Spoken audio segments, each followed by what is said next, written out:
Welcome back, everybody, for another night of VCS action. My name is Carix. With me is the lovely Marbanogi. I'm lagging really hard, apparently, but hopefully it doesn't come through in my voice.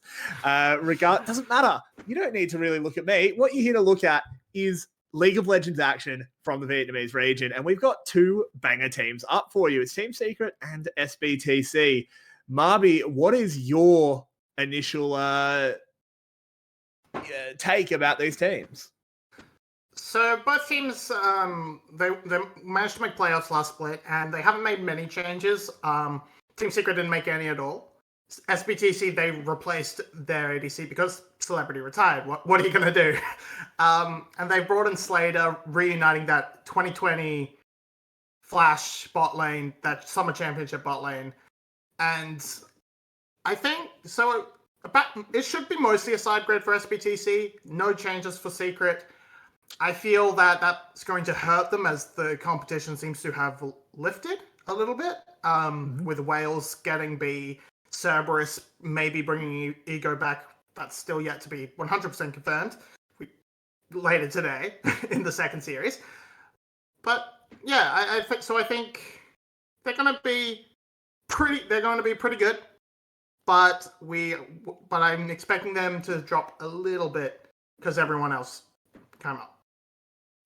Very interesting, because it's interesting because I agree with everything you're saying. It is a different dynamic, but it boils down to pretty much exactly what they were doing forever, right? They're like the fourth or fifth best team. Yeah.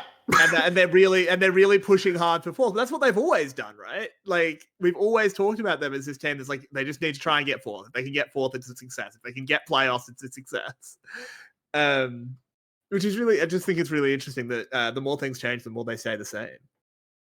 Oh, yeah, absolutely. And I mean, SBTC in particular, you look just DO1, Slater, Paulette, 2020, they were finalists all over in both splits.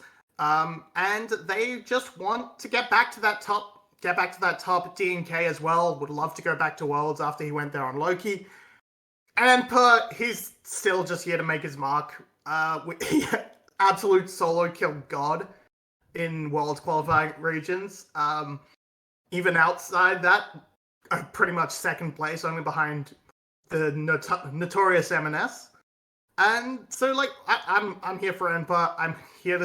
I'm hoping he can continue to be as exciting and explosive as he was last split, and maybe just develop a little bit more to be that more well-rounded player that can assist his team outside of just getting 83 solo kills in a year. For sure. And moving into this split, I think Enpa's going to be really one to watch because it's a very different meta.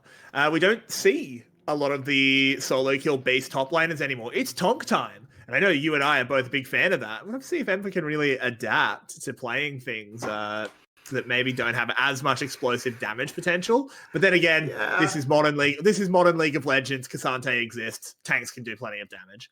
I'm wondering if it's going to be a little bit like our YSKM. Our only personal YS game, where he just keeps playing Jax, Fiora, and whatever, regardless.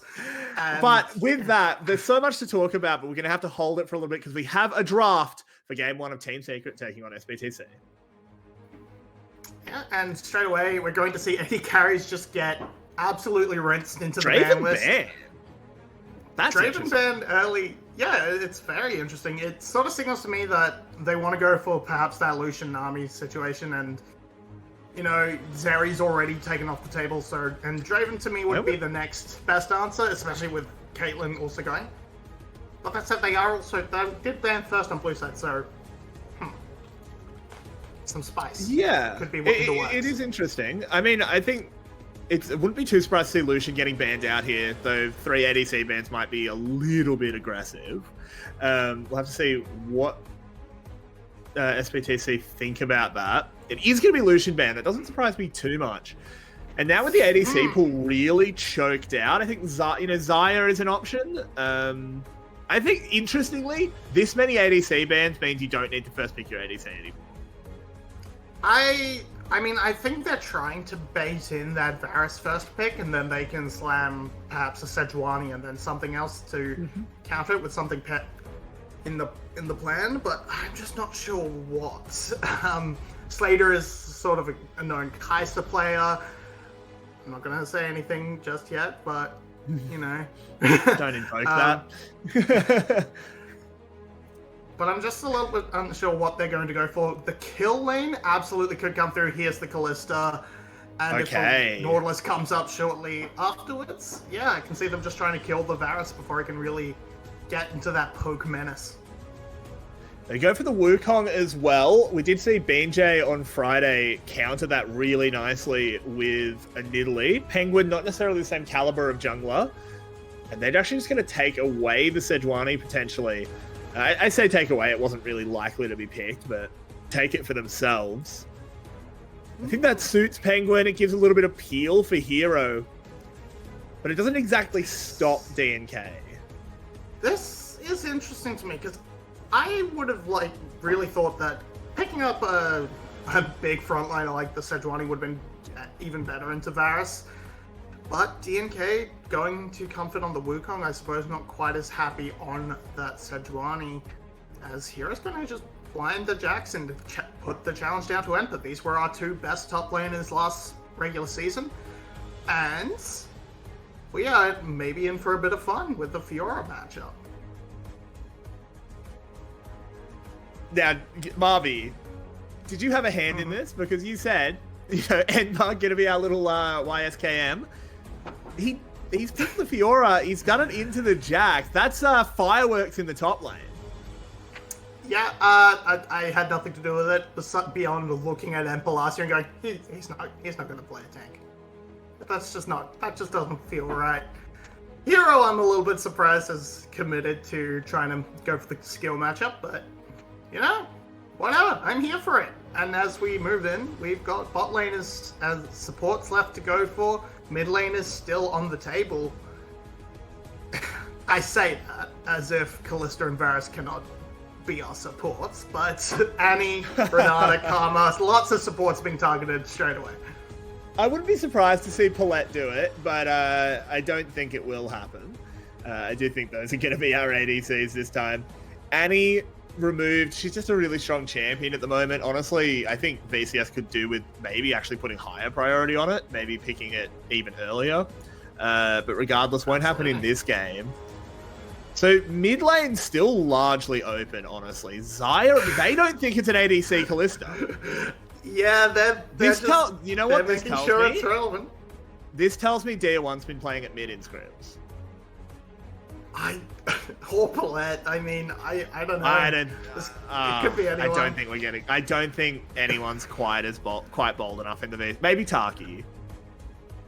Anyway, it's going to be the Akali blind, which honestly pretty solid. There's not much of an answer I would go to. The Azir is a bad matchup for Azir. Akali is often picked in other leagues as a counter to him.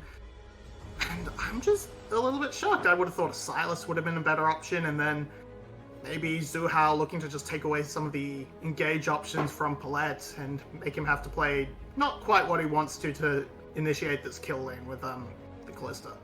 So, are we getting our first VCS Leona Nautilus? Oh, it could happen, Marvy. It could happen.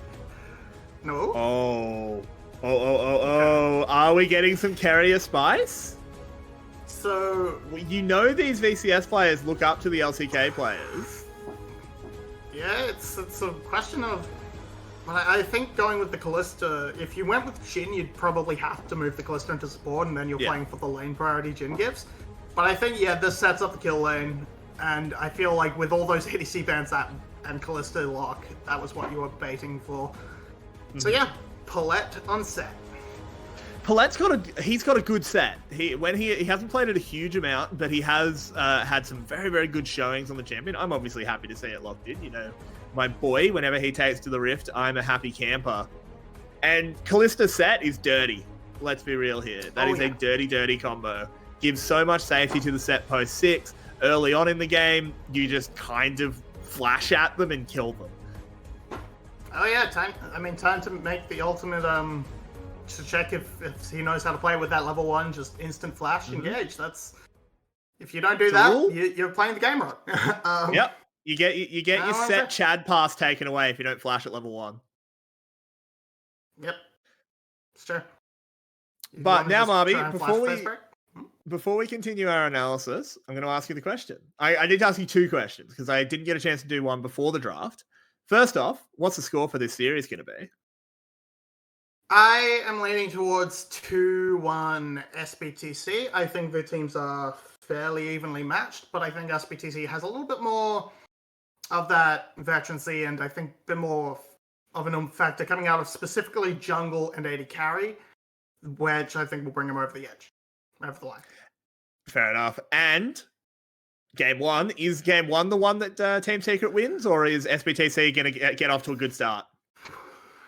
I think SBTC has absolutely won the draft. I like their baiting out the Varus, and with Artifact sort of counterpicking himself, and with what we know of DO1's potential to absolutely pop off on the sort of explosive assassin types. Yeah, I think it's going to look very good for SBTC. The only thing I reckon they've got going for them is the explosive potential of the top side and having Sejuani. Yeah, having Sejuani is always nice. But onto the Rift we go for game 1 of Team Secret taking on SBTC. Loading in, anything catching your eye? Looks pretty standard. Straight away, lethal tempo instead of Hail of Blades out of Callista. That's sort of hoping to not necessarily looking to do as much damage in the lane, perhaps, and just trying to make sure you have that way to cut through the Sejuani later on. But nothing seems to be out of the ordinary here. Well, the question is, Paulette is in this front bush. I'm sure they know he's there, or at least can make an educated guess. Yep, spotted. Paulette, it's a rule. You've got to go in. You've got to flash face break. I think he's just not quite sure where Suhao is. I think if he was quite sure where Suhao was. And here we go. Moves in, gets the ignite down onto Eddie. Fair bit of damage being dealt, but now they're just going to kite it back, and they've won lane control for the next little while. Yeah, strong level 1. The Rend able to confirm that trade win for them, and now they just need to keep making sure the wave is shoved and race to that level 2. As in the top side, Emperor absolutely owning this level 1 for himself, and that's SBTC off to a great start. And we're going to see what DNK can make of it, or if he's just going to sort of hover around, try and check Penguin, make sure this Sejuani, who has a little bit easier time making these ganks happen before 6, just make sure he can't do anything as Penguin spotted. Yeah, that smart wall we've been seeing quite a bit of recently, just on that side of the wall, spotting out Penguin, making sure that nothing really going to happen, as Team Secret have actually retaking control down in this bottom side, managing to use that Varus damage just to push the wave back, make sure they can walk backwards, get some health back, and potentially head back to base. Cool, good start. Just more and more trades. Yeah, Emperor just making sure he's got that, and Hero not able to get away from the riposte. Works out quite nicely. And now that we have DNK on this bot side, I hope to see Slater and Paulette push a little bit more to try and make it available. Or, rather, keep the wave pulled. Because here comes DNK. Here we go, Slater flashing forward. He doesn't have any CC, though, so there's no follow-up. I don't think Slater is the one that should be flashing. Yeah, I guess Paulette's just wasn't in a position where he could charge up that Hex Flash, and he wanted to just try and get that CC down, I guess, that slow from the Rend, but it's not a lot. And yeah, there wasn't a quick follow-up from DNK, who can only apply red buff. It's hard to gank as a pre-6 Wukong. And now Slater doesn't have Flash, and they're going to punish it immediately. First blood going over to Eddie. Paulette's going to trade it back. He's still a set, runs him down. But 1-for-1, and Team Secret, I think they'll take that one most days of the week. Yeah, absolutely. Kill going over to Eddie compared to Paulette. This is quite a few minions to lose, so might not end up being fantastic for Team Secret, but they're definitely not complaining too loudly. Yeah, DNK just here to help shove it in. And all in all, it's going to work out okay. Maybe, I mean, it'll be nice to see the CS numbers and confirm that.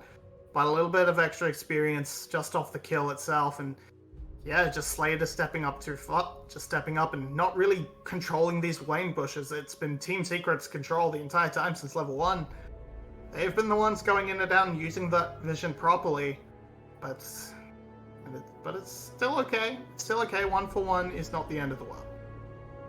No, it certainly isn't, and Set is a support that does do well with gold, of course, because he's not really a support, he's a top laner. So he doesn't mind getting to his items earlier. It's definitely not a waste. If he can hit a 1-item power spike for an important fight, you never complain about that. Big wave now pushing into Slater, going to just absorb that. Would love to see CS numbers. We are in scoreboard hell, unfortunately, as Enpar takes a bad trade against Hero, but does have that TP to get back to lane. Yeah, Hero finally getting a few more levels, able to sort of just bonk him on the head a little bit easier. And now we're seeing experience, which is not quite what we want, but we can see there is a bit of a lead for Eddie, mostly off that one kill, but it's not really amounting to all that much. Oh, big face breaker. Eddie reeled in and taken down. Paulette getting that party started. They're getting moved forward onto Zhuhao as well. Slater can't quite catch, and he hooks away, but lovely stuff there from SC's support. Yeah, they're making up for it. Bot lane was going bad, and that'll do it. That'll just fix it right back up. Paulette making the plays, putting everything to good use, and that pressure will set up this dragon. Huge plays. Penguin is in the area. Can it happen? So what happened here? Just runs at him, just walks at him, and just down smash. Rolls them in. Just and then absolutely rolls them in. Yeah, Zhuhao's fine because he's Spider-Man, but it's rough for the Eddies. So, even despite that first blood, it's still pretty much working out for Slater and Paulette, which that's what we wanted to see. That's what we were hoping to see from this bot lane. And now with the dragon stacking going underway, oh hey, welcome back, dragon overlay. I missed you. Missed you yesterday. Really annoying trying to remember all the dragons. Yeah, no, really put you through your paces, but you guys did great.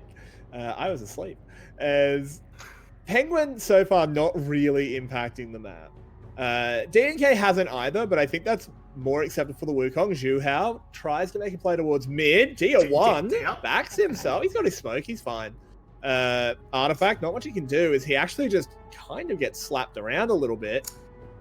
Yeah, and we're kind of just seeing why we often see the Akali as the Azir answer. He just goes into a smoke and what's the auto attack champion doing? Nothing. What's Eddie doing? Getting killed. Yeah, he's in trouble, takes a haymaker, uses a flash, uses a heal, throws out a Varus ult and misses. Eddie is getting absolutely bullied. Luckily for Eddie, it wasn't his ult.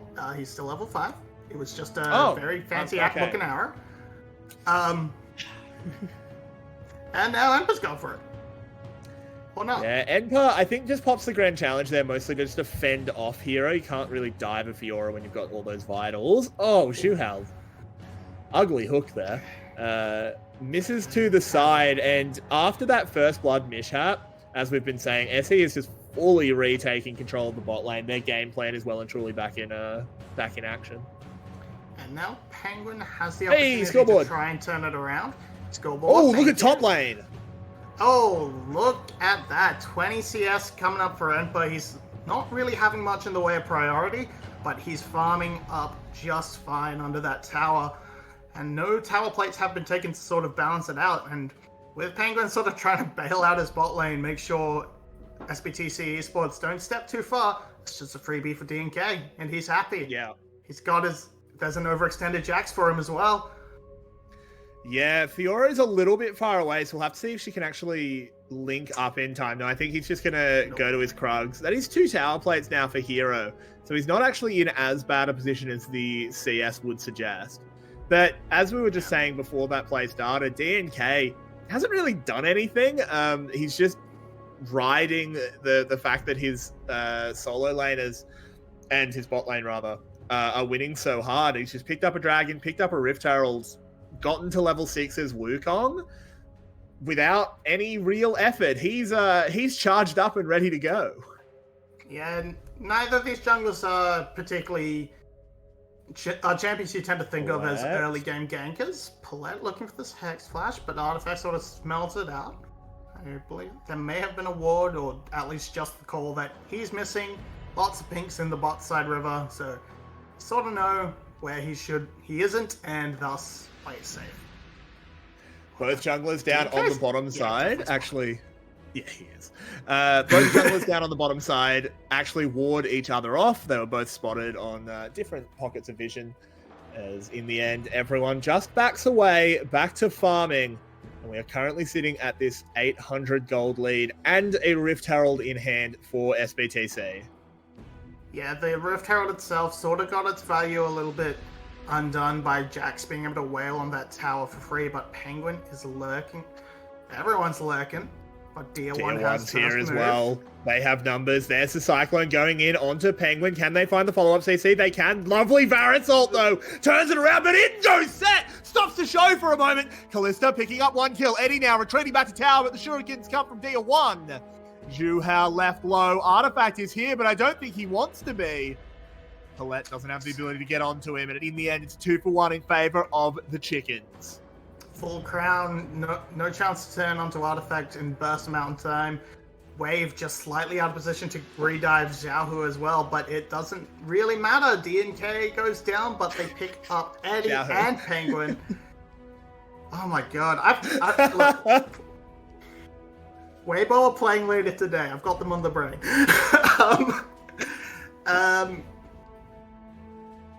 Yeah. Well, I'm sorry. I'm sorry. It was just funny. Let's have a look at this replay and you can get yourself back on the track. All right. We just see it's a little bit hard for them to really start this off because, yeah, they just turn on DNK. The bot lane can't quite get involved because the lane was just a little bit out of position. And the DL1 and DNK went a little early. But it doesn't matter. Paulette's able to ride Eddie into the fight and secure the cleanup for the SBTC side. And now it's just still, once again, full control. Damage dealt. That's a lot. That's big Kali. Yeah, Tier1's presence there certainly made a difference. But while we're looking at this bot lane and while Paulette has been playing so well on this set, it's worth saying there's a little bit of hype here. Because back when Flash was a good team, back when Flash was challenging Gar, yeah, like, that's a bit harsh, I guess. Poor current Flash. Hey, look, prove me wrong. But back when Vietnam was not Garm's region, was not SGB's region, when it was Flash's region, who was the bot lane? It was Slater and Paulette. Yeah, DL1 going to walk away. Paulette. They've been separated for a while. Yeah, and even in that spring season, it was CBL that was on the Flash roster, but Paulette was in the finals on Garm, just fighting for that spot, and then would take CBLs. Yeah, summer did happen. I just wanted to say that if anyone's like, hey, Paulette was only there for 1, it's like, yeah, but he was on the other team that took him to 5 games, alright? God, that was such a good series. Yeah, until that pause.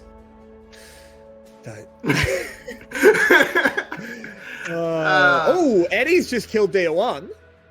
That's a looking at it, I assume it's just a scoop into. Yeah, look, 3 ults are on cooldown. I bet you I can tell you exactly what happened. I don't think anyone needs a magnifying glass to figure out why Tier1's dead there. Yep. Just earlier rotation coming out from Team Secret after that bot lane has fallen down, and as the players move to the mid lane, and yeah, what was it first? It is the scoop first, into the knock-up, into the... Did you even need the chance of corruption? No, but you may as well make sure. But, hey, yeah, there you go. They're going to be back up before you do need them, so no big deal. DNK having a squizzy at top lane, but Enper's not interested, needs to go back to base. He's going to potentially lose another tower plate here unless the team rotates in, which thankfully they are. Yeah, here comes the squad. Hero, a little bit overextended, does have flash, does have that leave strike, but gets show stopped back. He's got no hope, and that's going to be a kill given over to Slater. Yeah, Artifact not able to just teleport and just zoom straight on out of there with the movement speed. And Yeah, he wanted to help, but there was no chance. And it's a nice rotation from Empa, just moving mid to catch, and not Artifact. Dio1 is left completely on his lonesome in the bot lane, just going to keep that pressure up as Rift Herald will spawn. No teleport, but Hero is dead, so it's going to be an effective 4v4 around this Herald, if anyone's going for it. Yeah, I think SBTC don't seem to like they're super interested, as there is going to be a reset coming out, but they have all this vision on Team Secret due to that Callista Ghoul. They know exactly what's going on as Penguin does finally start it up. It's just a second Rift Herald. I don't think they care too much. They just want to get a better reset timing, and they'll let Team Secret have this one. Yeah, just gonna reset, pick up the butter knife for Callista, and they're not too bothered. First brick has already gone down. They've had a lot of pressure, and really the only thing that this is going to amount to, perhaps realistically, is a bit more lane pressure in that mid side for that third dragon when it shows up in a couple of minutes. Unless they can find a pick, which, I mean, they have the tools. Sejuani ult is available. So is the Stream. They have so many pick tools. They have a dirty pick comp. Let's be completely real here. If you are out of position against this team, you just die. There's no counterplay to Sejuani, Azir, Varus, and Nautilus all throwing ultimates at you. Yep. And so, let's be honest, Jax also contributes with his Counter-Strike. There's so much pick potential here that I can see why SBTC are sort of playing it back as we move into this mid-game, not really extending too far past the river unless they have complete information. As we just see that vision line, both sides have set up this complete lines of pink wards along the river, not advancing, nothing deep in enemy jungles, just purely defensive vision, not letting anyone step forward. And these mid lane towers, they're pretty much untouched, and that's a big part of the reason why no one is really feeling comfortable making these super aggressive plays and lurking in enemy jungles to try and find someone out of position, because it's not like SBTC don't have decent pick tools. I mean, it's not quite as good, but a Cyclone and a Sat never go amiss. No, it certainly doesn't. We've got 50 seconds on this dragon. First item's complete for almost everyone except Penguin. He should be able to get it before it's required, though. Yeah, Penguin's outside going of for supports, of course, but supports don't count. Penguin's going for the health bargain basement. Picking up Barmy's picking up a Kindle Gem, and yeah, it's just sort of slowly piecing things together. Can't quite figure out what he's wanting yet. Well, he's not going to be able to reset before this dragon, so it is just going to be the bargain basement if they choose to fight. And I think they kind of have to. This would be soul point for SE. You don't want to give this team comp an Infernal Soul. That's a little bit too much damage. Nice use of Shelly, just to buy a lot of space, and Team Secret will control the entrance to the river. Yeah, SPTC I do not think are actually interested. Just looking at Dia1, as I say that. Oh, in they go. Big knockups coming out. Set going across the team. First will fall is Zhu Hao. Now they move on forward. Dia1 going huge. Yeah. Double kill picked up. Oh my god, it's an absolute massacre as the chickens have come home to roost. Absolutely beautiful from SBTC. They will be able to pick up this dragon. They're going to probably do a decent chunk of this tower as well, and if they pick both of those up, they are going to have complete control of the map. Absolutely outstanding. 5-0, just clean as you like. This is just their composition working to exactly what they wanted. They wanted to fight, they wanted to skirmish early, and they are not taking the boot off the neck here. And I just love this move from Paulette. Just remove the tank. But remove the tank, and then Emperor and Dia1 just get to wreak havoc in the backline with no peel available from the Sejuani. Varus ult hitting would have made that a lot easier, a lot better for Team Secret, but I love the angle of attack coming out from SBTC. Yeah, and I think, like you pointed it out in the replay, but it was Paulette, once again, on this set, just having excellent target selection for the showstoppers, able to create so much space. The glacial the Glacial as well, doing so much, putting out those slow fields. So far, he's the MVP to me. Yeah, and I mean, when I initially sort of saw the run and saw him pull the Sejuani forward, I was like, okay, that's not a good ult. You've pulled the Sejuani into your team. You haven't even crashed them down for the damage, but no, it just, the space it bought for the solo laners, yeah, absolutely a little bit deceptive, but good target selection. And now Baron is the target. Yeah, it's 20 minutes. I don't know if they'll start Baron yet. It does do a little bit of damage that potentially gives Team Secret a way back into the game. They may well just be happy trying to starve Team Secret of gold for the next few minutes and then pick themselves up an Infernal Soul. To see how they go. Enpa down in the side lane, looking very strong. Nearly 2 items complete. He's very far ahead of Hero on that front. Stream unfreeze. Oh, okay. It's not frozen for me, so I can keep talking. No worries. I actually wanted to. Okay. Well, I'll let you talk about something that doesn't require too much immediately watching. But Hero might get solo killed. No, can't quite time the riposte at the right moment there for the counter strike. It is hard, of course. Vegan Azir, the conscientious objector Azir build coming in for Artifact. Doesn't want to do damage. His crown and an Oblivion Orb. Okay, so at least this time... Oh, hang on a minute. Enpa's going under tower. Can he get it? He can. Oh, he does get out. And just Baron started. Oh, no. Yeah, this has gone from bad to worse. So this Enpa has TP as well. In goes Palette, trying to get the party started. Good Varus ult to hold him up for a moment, but that's only the set. Teleport onto the backside from Artifact! Scoops them all! Tells us immediately to stop talking about the build, but it doesn't matter. Taken down. Kalista moving forward. And it was a good TP from Artifact, but it just doesn't matter when Slater wipes them out. So, I mean...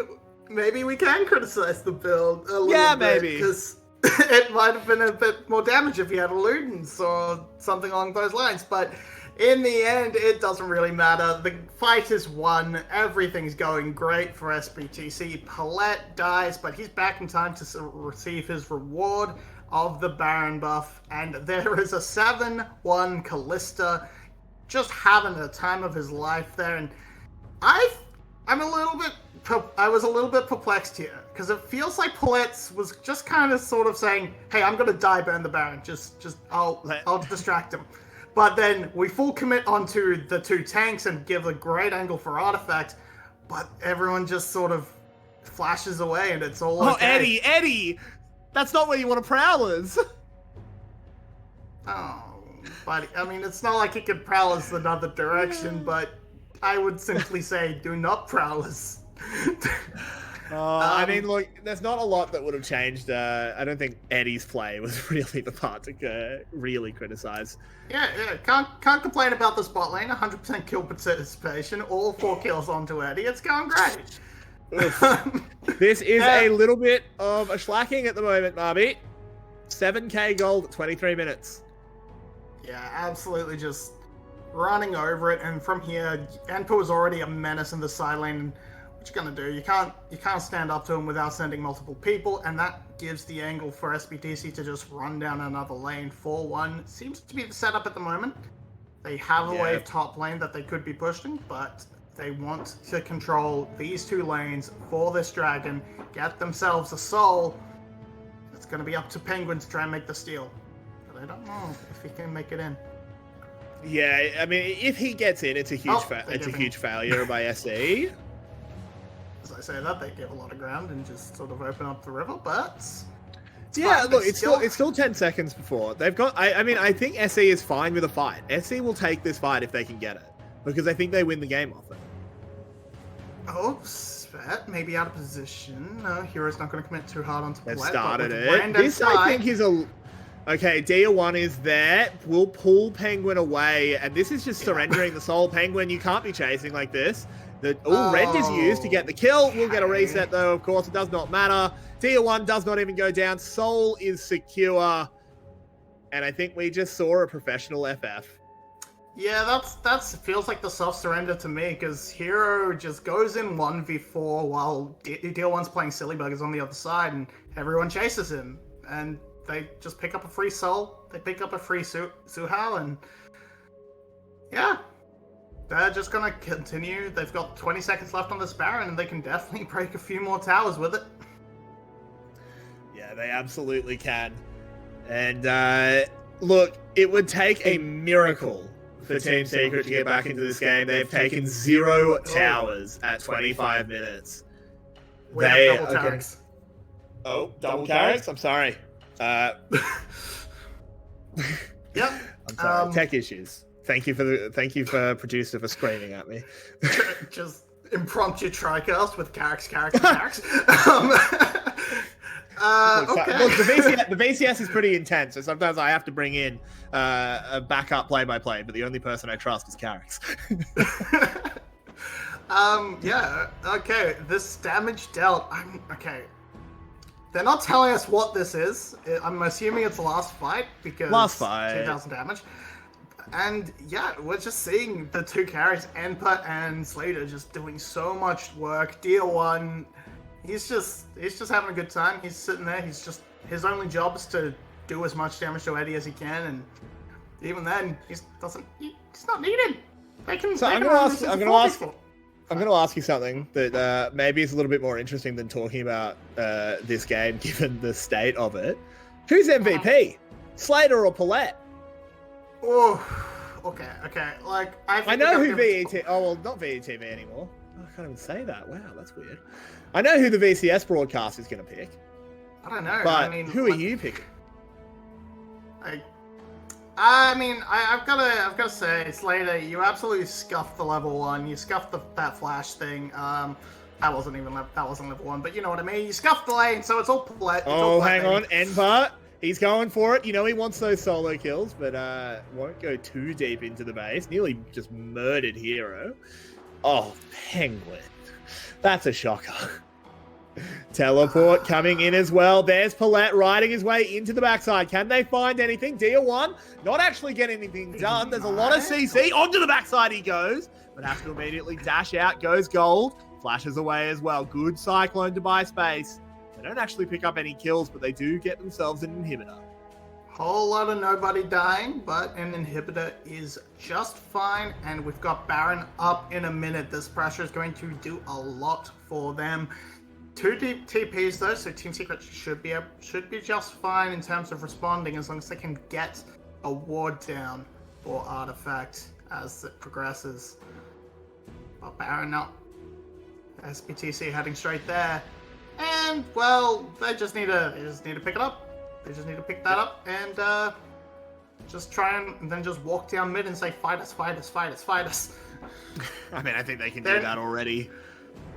They lack a little bit of great engage against the team just hold up in its base, for sure. Because you really want that flank angle from DNK, and you don't have that flash for Paulette yet, but otherwise, fight us. And eventually Team Secret does have to accept that goading. They can't just stay out in their base forever. Do they do the last chance saloon around Baron?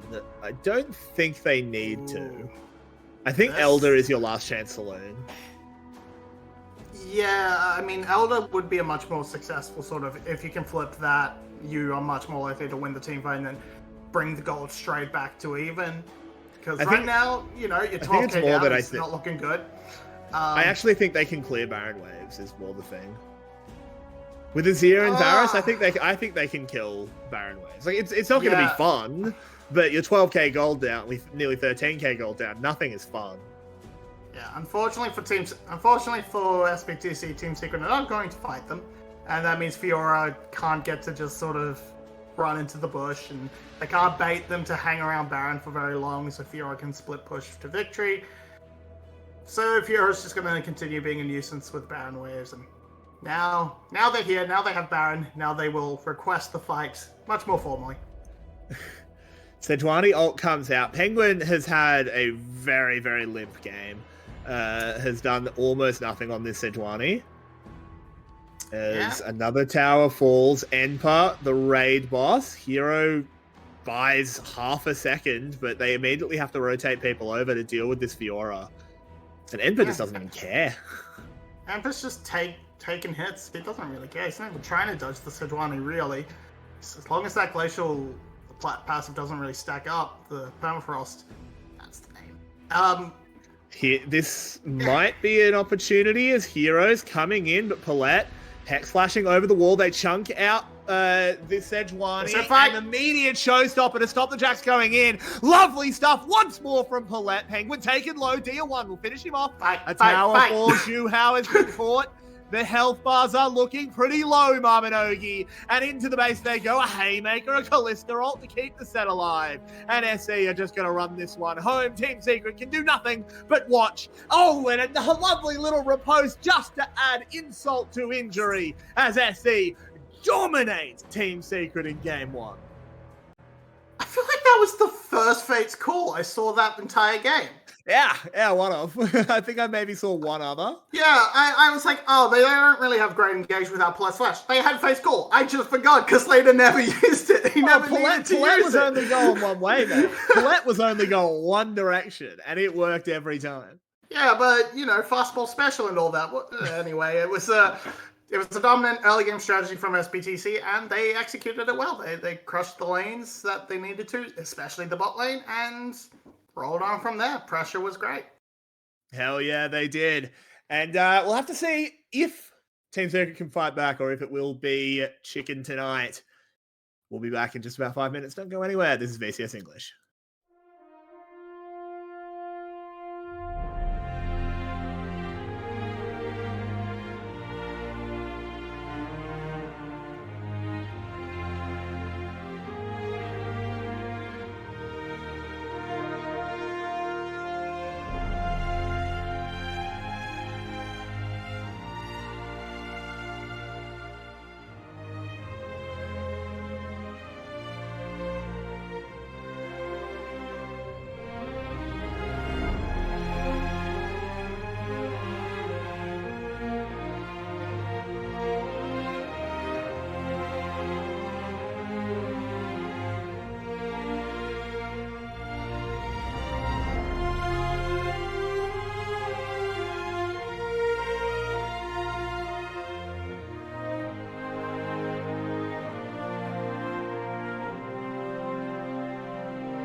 Well, that was certainly a game as Team Secret get absolutely blown off the rift by SBTC. They picked an early game comp, and early game they did win. Marby, what's your take after game one? You predicted 2-1. Are you perhaps shifting part of that? Yeah, look, there was a pickup that I forgot to mention from SBTC because it skipped my mind. Because he's not on the rift. It's Ren. Mm-hmm. They picked up Ren in the coaching position, who was on SGB, and we knew them as a really disciplined team, those Buffaloes, and we attributed a lot of that to Ren.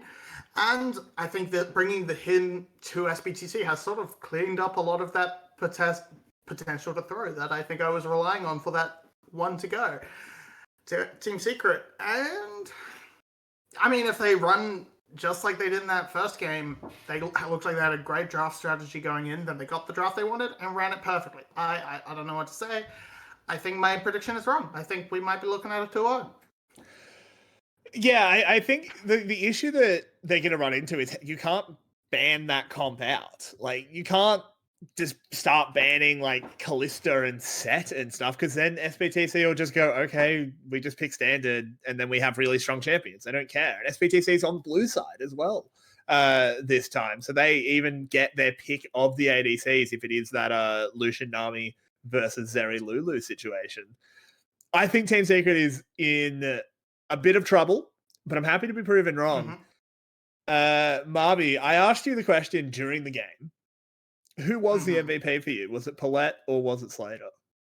I have to give it to Paulette. I really thought the way he played out a lot of those team fights was super impactful and gave Slater that space to be that big carry.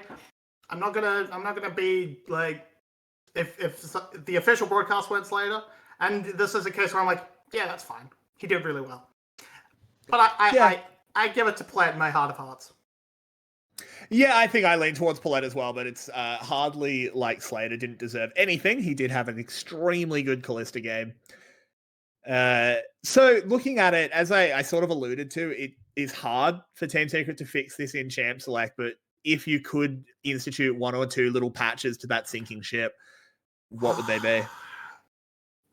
So you're on red. I mean, I would have said don't ban Elise on blue side.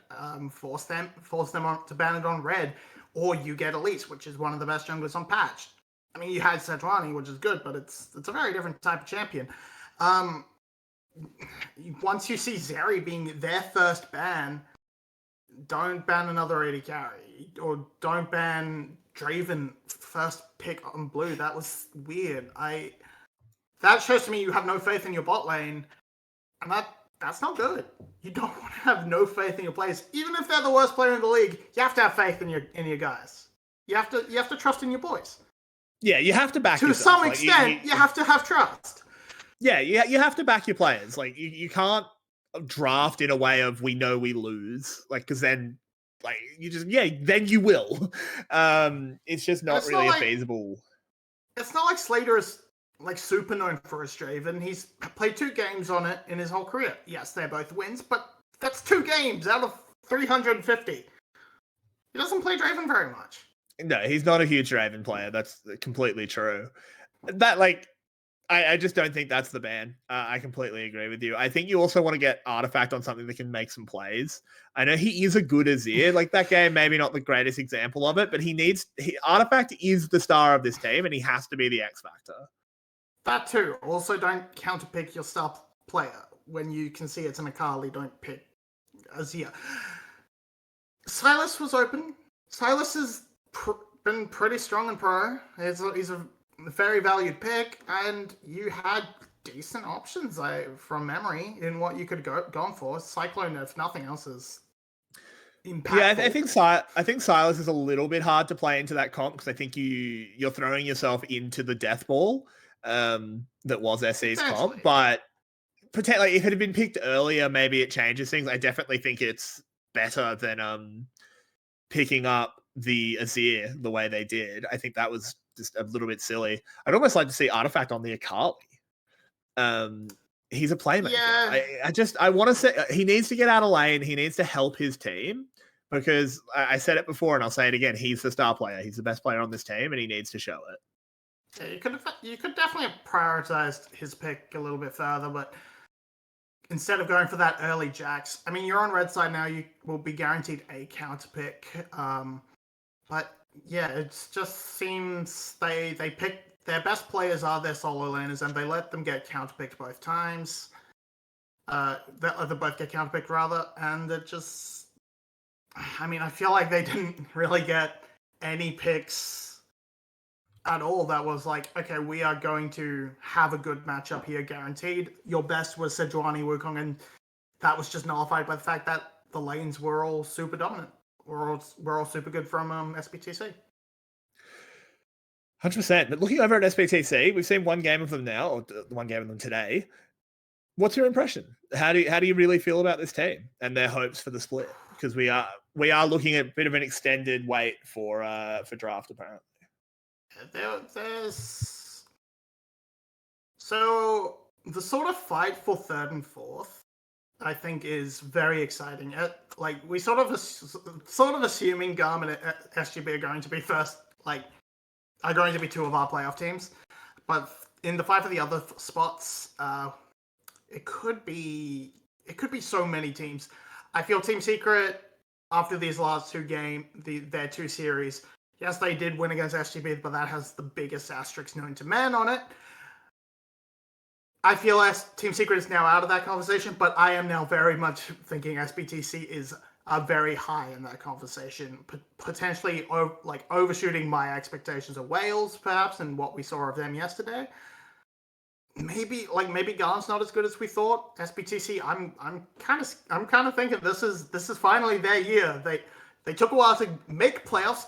Now can they go far in playoffs? I think yes. Yeah, maybe. I think that of course, one game. Of course. But I think it's worth speculating, because they have been this team that has always just fallen at the final hurdle. They finally got to playoffs last split, but didn't really do anything within it. They finally, and unfortunately, apparently there is something going wrong on stage. This one shouldn't be a very long tech pause. It doesn't look like anything network related. It looks like a peripheral issue. Those are fixable. Unfortunately, we are going to have to put the tree on screen for just a little bit. Don't worry, we'll be back, I promise.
We have a draft, everybody. We are in and we are rocking. We have Zeri, Jace, Wukong, Elise, and Lucian taken out.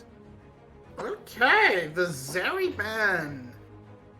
Interesting, very interesting. Says to me, Slater does not like to play that champion, and fair enough. Very interesting blue side bans coming up from the side of SBTC. I guess it signals to me that it's going to be that early Sejuani and just maybe try and make Penguin as uncomfortable as you can. But considering that's Wukong and Elise gone, but that would push him onto the Vi most likely. It's hard to say. The sort of standard issue draft has been completely denied with Wukong, Lucian, and Zeri off the board, so we're... Oh, this fella made it through. Forgot about him. Yep, Maokai from the pause screen straight into the draft. You love to see it. He comes in immediately. Hero just hovering this Kale. Obviously not going to get locked in. I mean, surely not. It would be bold. It would be bold to pick it blind. Given that we now have very different bans, Marby, where are you thinking these teams are going to go? So Penguin is probably going to just go back to Sejuani. That's completely fine. And I feel it's still reasonably standard to just lock in your bot lane here. And if you just want to lock in that Caitlyn and a big support to go alongside it, be it a Lux, be it another AD carry, we could see Varus Caitlyn just locked in as sort of your take away both these big AD carries. I mean, they can't do that this rotation, of course, but, you know. So they're going to go back to the Varus. It was a bit of a rough one from Eddie, but if they can keep TC away from that sort of kill lane, but, hey, they've got picks. They can just run it back right away and just lock in that Kalista and just try and do the same thing again. And this time you have a Maokai to make that kill lane even easier with a gank down bot. Yeah, they're just going to go to that Kalista. It's surprising. They're just going straight back to it. Slater really likes this pick, really rates it highly, evidently. And Enpa's just going to go to Fiora as well. They're just running it back with a different jungler. Yeah, and why not? I mean, the Maokai is just such a strong jungler. If you're not really sort of looking to make it as active and sort of go back to that sort of neither jungler gets anything done, Maokai should sort of come out on top, being able to just drop these saplings down and make sure Penguin is stifled in his activities, but also just can easily gank without Flash Twist Advance and just get things rolling. And now it's going to be the Renekton answer, and I mean, that seems good to me. If you can bait out that riposte early, you can absolutely put Herd onto Fiora. You certainly can. Yeah, that's true. Artifact could play that mid. Doesn't really strike me as an Artifact champion, but definitely I'm sure it's in his wheelhouse. See where they go. There's that Tristana ban. Yeah, the Tristana ban. They are not happy about Tier 1, and it signals to me they want to grab an Azir early. I think they're saving something special for the support position, judging by how obvious that is to me as we just want to play Azir sort of ban on the full Yeah. It's possible that that's how they want to go. They want to play like a long-range comp with that lethality Varus. And just use Sejuani and Renekton to kind of threaten any divers. That is very possible.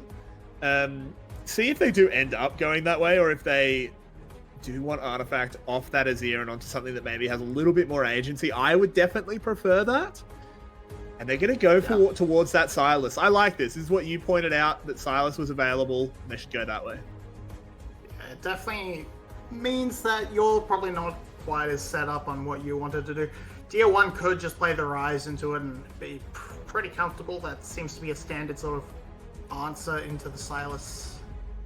It has been in the past, at least.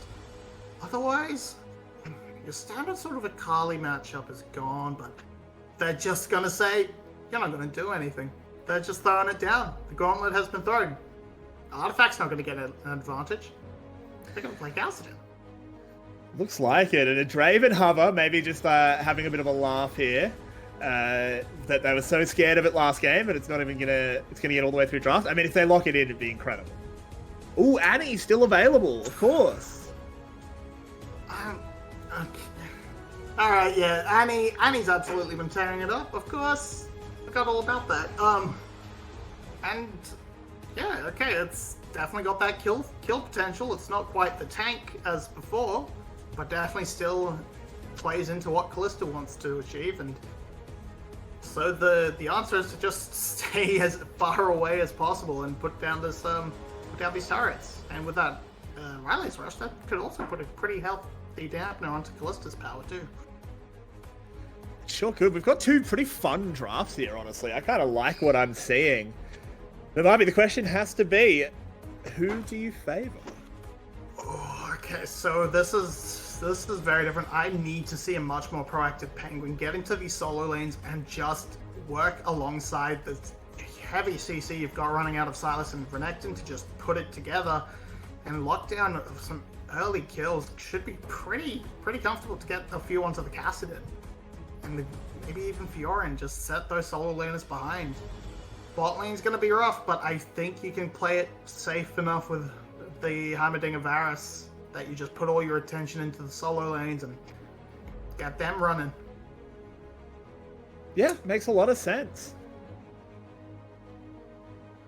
But we'll have to see if they can actually get that going, because as you said, it's going to depend on if Penguin can be super active. And after game one, I guess I'm a little bit doubtful on that front, because he was so quiet in that game. Also, with how the bot lane played from SPTC in game one, now they have Annie Callista, they might just die. Yeah, it's pretty interesting that Team Secret decided to sort of match SBTC in the early game and say, we're playing an early game comp 2 now. And as we'll move on to the Rift, thank you. I want to see the funny men. I'm glad to see them sort of trying to match it early, but because there are sort of two sort of early game compositions, it's sort of like, I look at the sort of cast and go, one has a very, very strong sort of contingency plan. One does, and the other one doesn't really have it. Silas is good late, but it's not casted in. So SBTC is sort of happy to play through the bot lane early, play through the Fiora in the mid game, and then leave it all to the Kassadin to clean up the mid game and clean up the late game. And I really like how this competition has rounded itself out. But they will concede some priority to let Suhao pick up his turrets. They might be doing a little cheeky if Eddie steps the wrong way. They may well try something here. There's both teams just lurking around, ready to go at a moment's notice. They definitely they have seen each other. There's pings on Juhao. I think those might just be guesses, though. Possibly. I'm pretty sure the vision. I don't think they can see. I mean, they'll definitely see Eddie now. Yeah. And they just is there a flash stun? I don't think so. I don't think they can follow up on it. Flash stun would be a bit much. Yeah, they were really just wanting him to walk too close to the bush. And now the poke wars begin. Annie with her silly auto attack range. We love to see it. That's why she was the support in the first place, way back when in Season 3. Just she could auto attack from miles away. Remember when they nerfed that? Remember when they made her auto attack range small and she became unplayable? That was strange. Yeah, that was bad.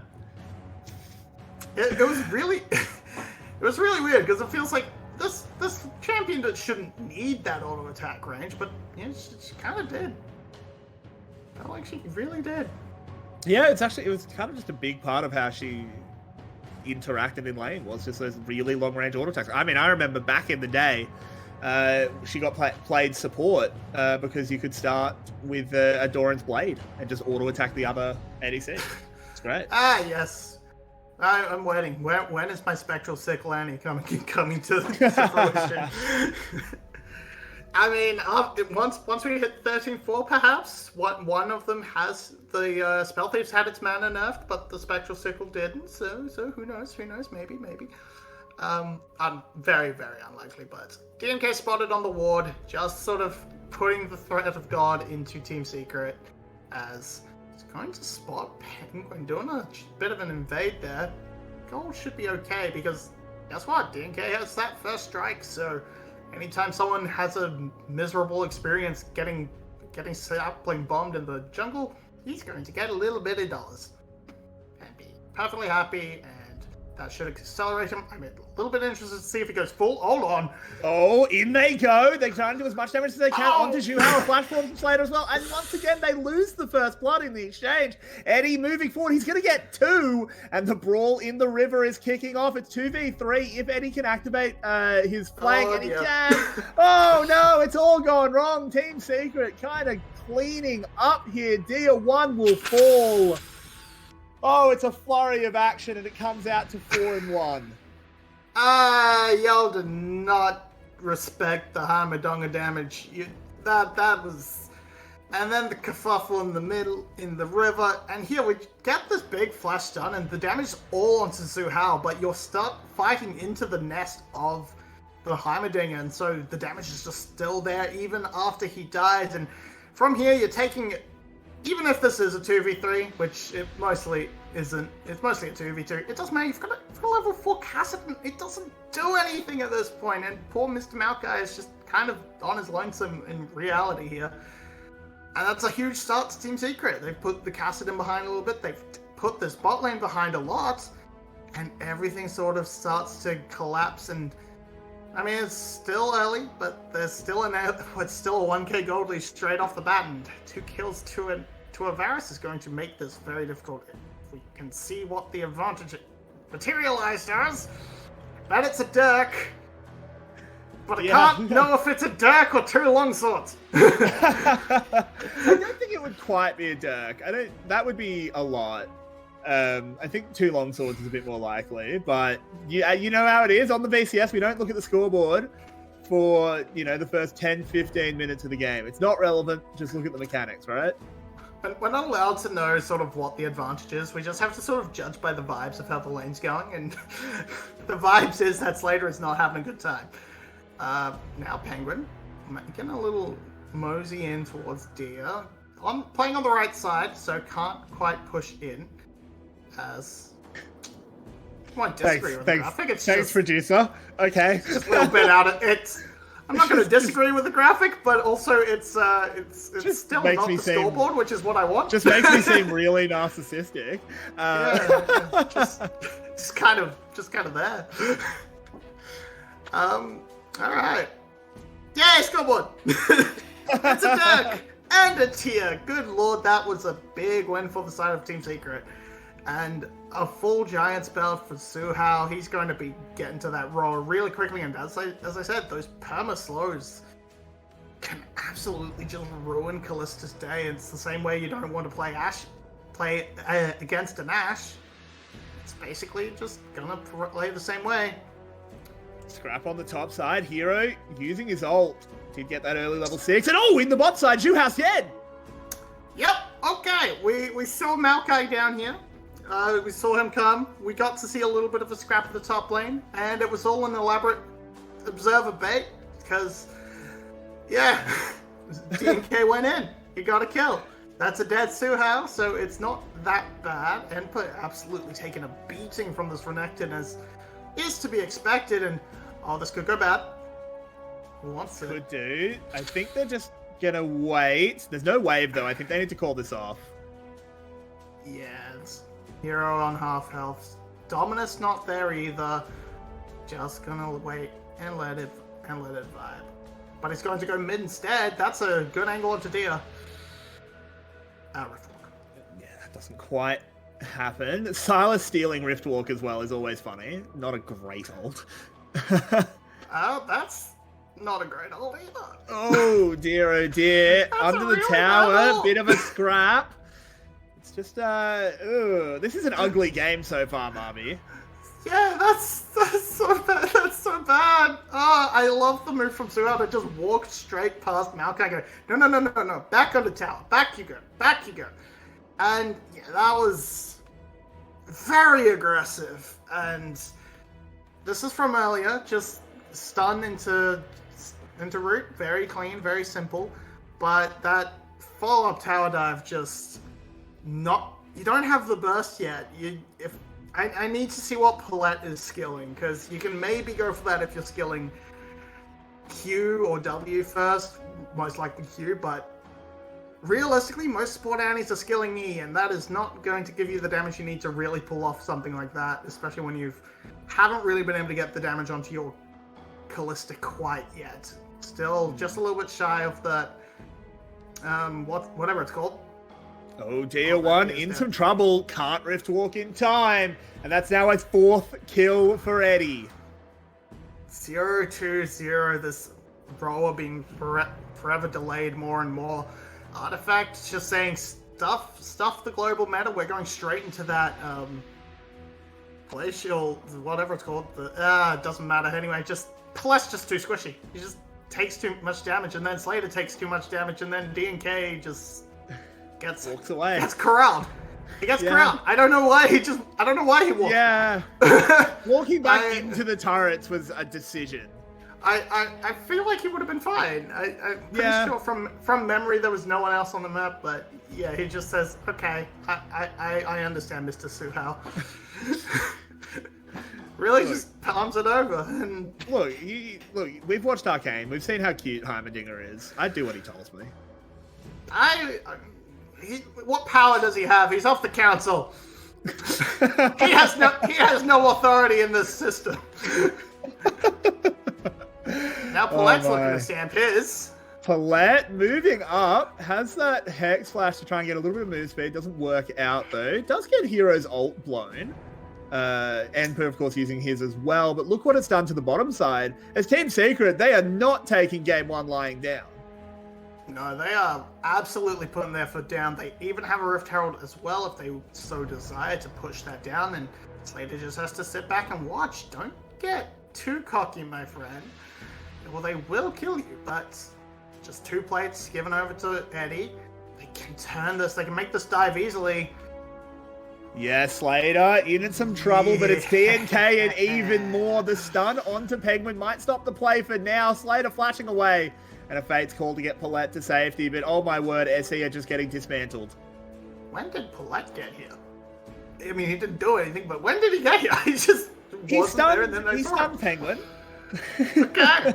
He showed up, and it's all fine. This bot lane absolutely fallen apart, so now you sort of have to lean into your top side as an SBTC and try and make sure that they can get rolling, they can catch up into the mid lane, but just look at this damage. The SBTC has been not involved at all. The only one getting anything done, doing anything is Enper, and I mean, that damage isn't actually real because he's just hitting a Renekton and they're just trading and sustaining, and yeah, Paulette just rocks up, puts the shield down, and then does a little bit of nothing. Yep. Not the best display so far. Annie support not looking as good as Set. My stocks are rising. But so far, it looks like Team Secret have just completely shrugged off game 1. They're now 6k gold ahead at 12 minutes. Dia 1 desperately wanting to scale on this Cassidy, but I just don't know how he's gonna ever have time. Yeah, I definitely don't see it happening. We're basically playing the Caitlyn game right now, just moving from lane to lane and taking all the tower plates. Varus is going to get very fed. Pretty much the only real hope you have is the fact that it is a lethality Varus, and that does sort of become a little bit less important as time goes on. Hero might be in trouble. Enper bearing down on him. One more auto attack will do it. One more, and he gets him. The solo kill king. Ghost triumphs once again over Flash. Well, in this situation, and Enper is on the board trying to salvage something back and giving them a condition to play through, something to work with. Because if Enper can run a side lane, that can get some gold back into the pockets of SBTC and let this Cassidy slowly get back into a position where he can end this game. But Hero's just being a little bit greedy with it and just takes tower shots. Just plays it badly. Doesn't time pretty the much post pure correctly. display. Yeah, not a good showing there. On the Ruthless Predator and falls down. So Hero now potentially could develop into a side lane threat, but is that enough to stem the bleeding? I don't know about that. As More structures have fallen in the mid lane. It's now a 7,000 gold lead. For Team Secret, they've got 2 dragons as well. We are on the Chem Tech Rift. And, so good news for SBTC. Team Secret rolled really low, and hang on a minute. Hero might go down. No! The counter gank is there in time. They save the Crocodile and take down the Fiora. Yeah, Suhao just in the right spot. It would have been a solo kill if the man wasn't there. But the little twerp came with his turrets and put an end to it. And that kind of just, the glimmer of hope has sort of been snuffed out by a funny little man with a big head. It's not looking good. We don't want to see this for SBTC. And after the glowing praise we gave them in the break, oopsie daisy, that might have just done the cursing. Yep. Oh, in goes Paulette. Drops down Tibbers. Zhuhao taken pretty low, but teleports now call. Enpo arrives, but has to immediately leave. As Artifact reinforces as well. They do manage to save the tower. Yeah, save the tower. They bait the teleport as well. And that gives Dia rather a little bit more time not to worry about the Silas in his face. He can just shove this wave freely and get closer to that level 11, get closer to that level 16, which he desperately wants. The second Rift Herald is on the board, and Team Secret are in a great position to just jump on it instantly. Yeah, this will just grow their lead even further, as Artifact hasn't had a huge impact, but the Silas is still able to just get stronger and stronger. Always nice. He has the Rift Walk. He does? I mean, like, the one thing about Rift Walk is you can steal it all the time. Like, the internal lockout on the Kassadin ult is about 15 seconds, so it's up all the time. Yeah, unfortunately, it's a single Rift Walk, which kind of isn't the best. It has its uses. It's interesting, because you say it's not the best, and I do agree with you. I said it earlier as well. But giving Silas an extra flash, it's not that bad. And I mean, while he can grab it, he's going to grab it while he's mostly just playing up against the Silas, playing up against the Kassadin. But, of course, when the fights actually start to arrive, he's gunning for that Maokai. He's coming for that not twisted chance, Nature's Grasp. I know what it's called. Anyway, Maokai, speaking of grasping. Speaking of grasping, they are secured onto Hero. Over the wall, Enpo goes. DNK following as well, using his flash. He'll get to the tower, but I don't know if he'll get much further. Oh, they're tanking up for him. DNK's going to die for this. Yeah, that's not great. That's a 6-1 Varus you have to contend with now, and that's just... You could have just thrown a sapling, and that probably would have gotten the job done, or like also chased him instead of backing off into the jungle where you didn't actually have vision. Just anything. I don't know. It doesn't work, and then the Rift Herald gets dropped top lane, so that last bastion of defense, that pressure you can push out, kind of falls away, and now, with all those inners down, it should be total map control for the side of Secrets. And just in time for that Chemtech Drake to start spawning. And you can leave this. I just want to say you absolutely can leave this as for your Team Secret. You might want to grab the third one, as not too much to say here. Just bunch of CC and then just run him down over the wall. You can grab the third one, and then from there you kind of just, I would say, leave the dragons alone. Don't take them. Make SBTC have to wait. Leave that Elder off the board, and just slowly get advantages elsewhere. Because you can buy up to 15 minutes before a soul is actually in play. In terms of that, and then just use that 15 minutes to win the game elsewhere. Is Artifact in trouble? Yeah, it makes some sense. Artifact was in trouble, but he is able to get away. Use that Everfrost as well. Just to buy himself some space. We'll retreat back to the tower. Yeah, this tip is not quite finding its advantages, and we've seen a little bit of Annie, but I have to say most of its success has been found in the mid lane.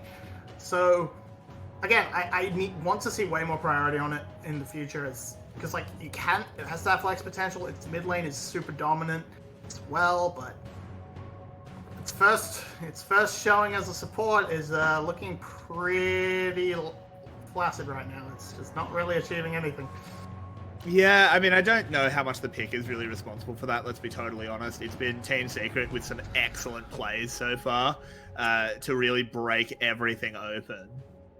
Yeah, you sort of just run into the fact that Annie is entirely burst, and falling behind means you can't really land that burst, and like you have that stun, of course, but it's just not really there for you. It's not really coming together, and the early game components has completely fallen behind, and we're just sort of hoping, for SBTC, that Slater can get something going. Just trying to build that wits end together, because he is terrified of that Silas getting on top of him. As he should be.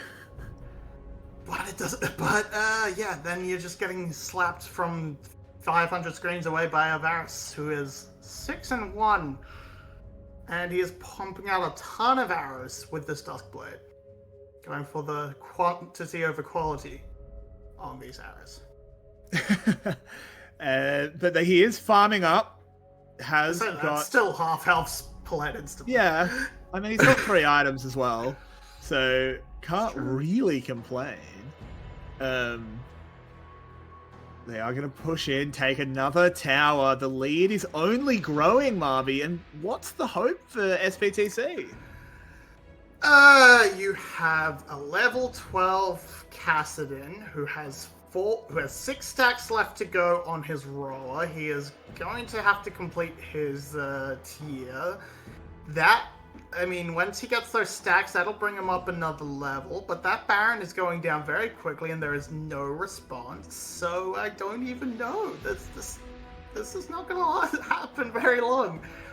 It feels like Team Secret might even win in the next 5 minutes and just... Sorry, dear, you don't get a fully stacked rower, I suppose, in that case. I mean, it honestly wouldn't surprise me. And to be perfectly honest, even a fully stacked rower, I don't think changes very much. I mean, Kassadin can work miracles, but I think it takes more than that. I think this takes it gets him that extra level. That's the yeah, thing. wow. Which gets him to 16, hopefully, maybe. Yeah, I mean, look, the Keck W timer is a very, very powerful thing, but I don't think they can get out of the hole that they're in, even with that level 16 Kassadin. Just because they just have no bright spots. Even Emperor has fallen massively behind. He's 40 CS down. Okay, he's got those 2 kills, but he's still behind on items up against Hero. He can't really be a split push menace. I just don't really see a bright spot, and I think we're getting up a 3-game series. Yeah, it definitely seems that way. It's just so hard for them to defend, especially against Baron now, because they don't really have great wave clear. They kind of need face call traded. They kind of need at least a Runons to try and supplement it, but they just don't have anything. They don't have life. They don't. They're getting taken down. They do get a couple of kills on the back. That is some shutdowns as DNK dies to the minions. 3 for 2, but the health bars from Team Secret are just too big. Hero can't stop the Crocodile. Riposta by a moment of life, but not enough. Hero will take that one down. That's going to be 2 lanes broken open. Over a 10,000 gold lead at 22 minutes. And if you thought game 1 was an absolute stomp, well, you've just been introduced to the second boot. Yeah, this has just been absolute dominance. I'm gonna say it. We're here to watch and see if Team Secret can beat the roller clock. That's what I'm here for. So far, they've got 3 or 2.5 minutes left. Can you do it? You've got 2 inhibitors open. You're resetting. You don't need that dragon. It doesn't matter. It doesn't even help that much. It's just a Chemtech. Come on, straight back, kill them, and go for the clock. I believe in you, fellas. Come on. I believe. Let's have a look at this replay of the fight in the base. Palette did his absolute best. He does a hell of a lot of damage onto Zhuhao and kills him, but yeah, just drops it all onto Zhuhao. But unfortunately, Zhuhao doesn't matter. Zhuhao's just a man. just a little Heimerdinger. And Silas goes a little bit too far and does die to the turret, essentially, but you end up winning the 4v4, you end up winning the 1v1, you pick up the 2 towers, and that timed out your Baron extremely well. Now you've got Sol, now you've got all the opportunities to just walk it straight down the mid lane. They've been poking up towards the top lane to try and find any farm, but it's just not coming together. Still level 14 on Dia. 2 more to go. The roller clock is ticking. That'll give him 1. That's not going to matter. You know, they're just trying to play a textbook, which is fine, but I'm upset because I wanted to do the funny narrative. I mean, it just doesn't feel necessary. I do know what I do know where you're coming from. They're just gonna do it by the book. They're gonna take their time and they're gonna get a catch as Paulette does go down. The Maokai ult might buy them something. It actually does get them a shutdown. So SBTC currently pretty happy if they can disengage. But look at their health bars. They now have to back off and they probably lose this tower. Yep, absolutely. Just as I said, they don't have wave clear. They have a Kassadin E every few seconds, but he's not really fully powered yet. They don't have a Runans on their AD carry who is really short range. It's just not coming together, and yeah, just unlucky. It's just they can't do anything. Their composition fell too far behind and didn't really have enough tools for comeback potential. Just wait. It doesn't really feel like there's anything they can do. I think we are kind of just having some fun, having a chat, while Team Secret just locks in a win. R.I.P. the roller timer. It made it to 10. It did. But hey, that means apparently. He's level 16. He's got a level 16 Kassadin. He's got 2 items. Let's go. Alright, no, that's percentage 216. I see. It's all a lie. He's still level 15, which means Team Secret need to fight right now. I mean, even with the 16, I think they still win. There it is. There's the 16 right now. Of course they do. Of course they do. But, you know, now's the chance for DO1 to do the kick W. They've got a level 16 Kassadin. They've got a Maokai ult that catches onto 2. Can DO1 get anything done? He goes in with a little bit of poke. He goes back out. And he's going back in. He's going back out. He's on to Hero. They are doing a lot of damage, but the towers are beginning to fall.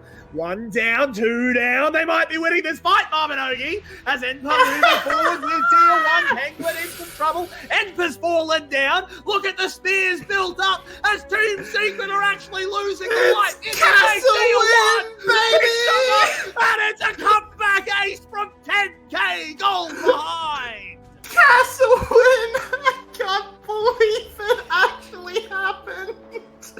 But again, their wave clear is low. They have to clear these 3 minion waves. They're leaving it to Paulette and Dio while they try and 2-man the Baron. This is it. This is the ultimate PvE League of Legends. We haven't seen this since... This takes me back to Season 5. Froggen Azir versus the Supers. It's the sequel. And they're gonna pick up this Baron, but they might lose it immediately on these 2. Hold on, Hero has to be careful. Slater hopping away. There is Why a are we teleporting in? coming in. Slater's still alive, doing as much damage as he can. It's DO1. He can absolutely fight here. He's incredibly strong. Trying to get those rift walks down. Needs to find 1 more. Flashes away. Buys himself some space. Goes over the wall. Artifact can't hit the chains. The game is continuing, Marmy. This is insane. They have Baron now. They can recall. They still have to contend with minions. Inhibitors are respawning. 2 have respawned. There's 1 left. Now, but Team Secret just need to hit the Nexus. They can bypass these inhibitors. They're going to take it down, of course, because why not? Well. It's free, it's easy. Here comes the advance. Yeah, but look, once again, DO1! The Keck W timer was real, Barbie! They can't get the he's going in. It's Kassadin, baby! DO1 triple kill. He does not want a game 3. He's bored and wants to go home. It's 3,000 gold the difference now, but that doesn't matter. They've got towers to take. They haven't taken a single one yet this game. So I was all alone. Death time is already 20 seconds. Insane. Marby, this would possibly be the biggest comeback I have ever seen. And it's on the back of that man in the mid lane, Dia 1. Funnily enough, Marby, he's wearing our server's skin. So I think we get some credit.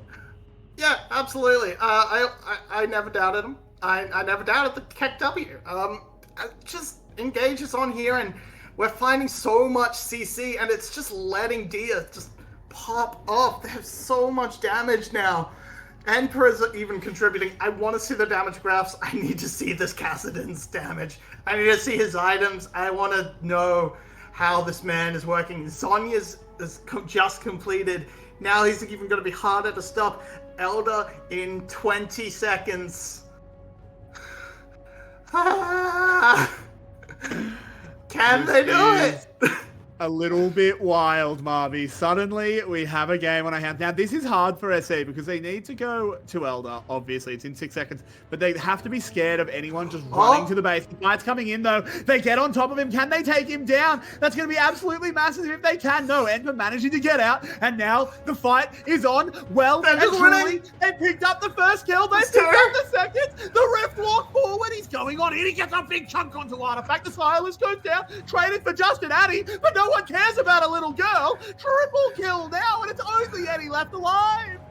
It's only Eddie. It's only Eddie.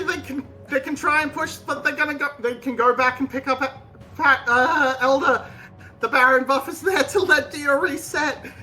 It's the gold is even. The gold is back to even. They're actually ahead by 500 gold. It doesn't mean a thing. Oh my word, Marby.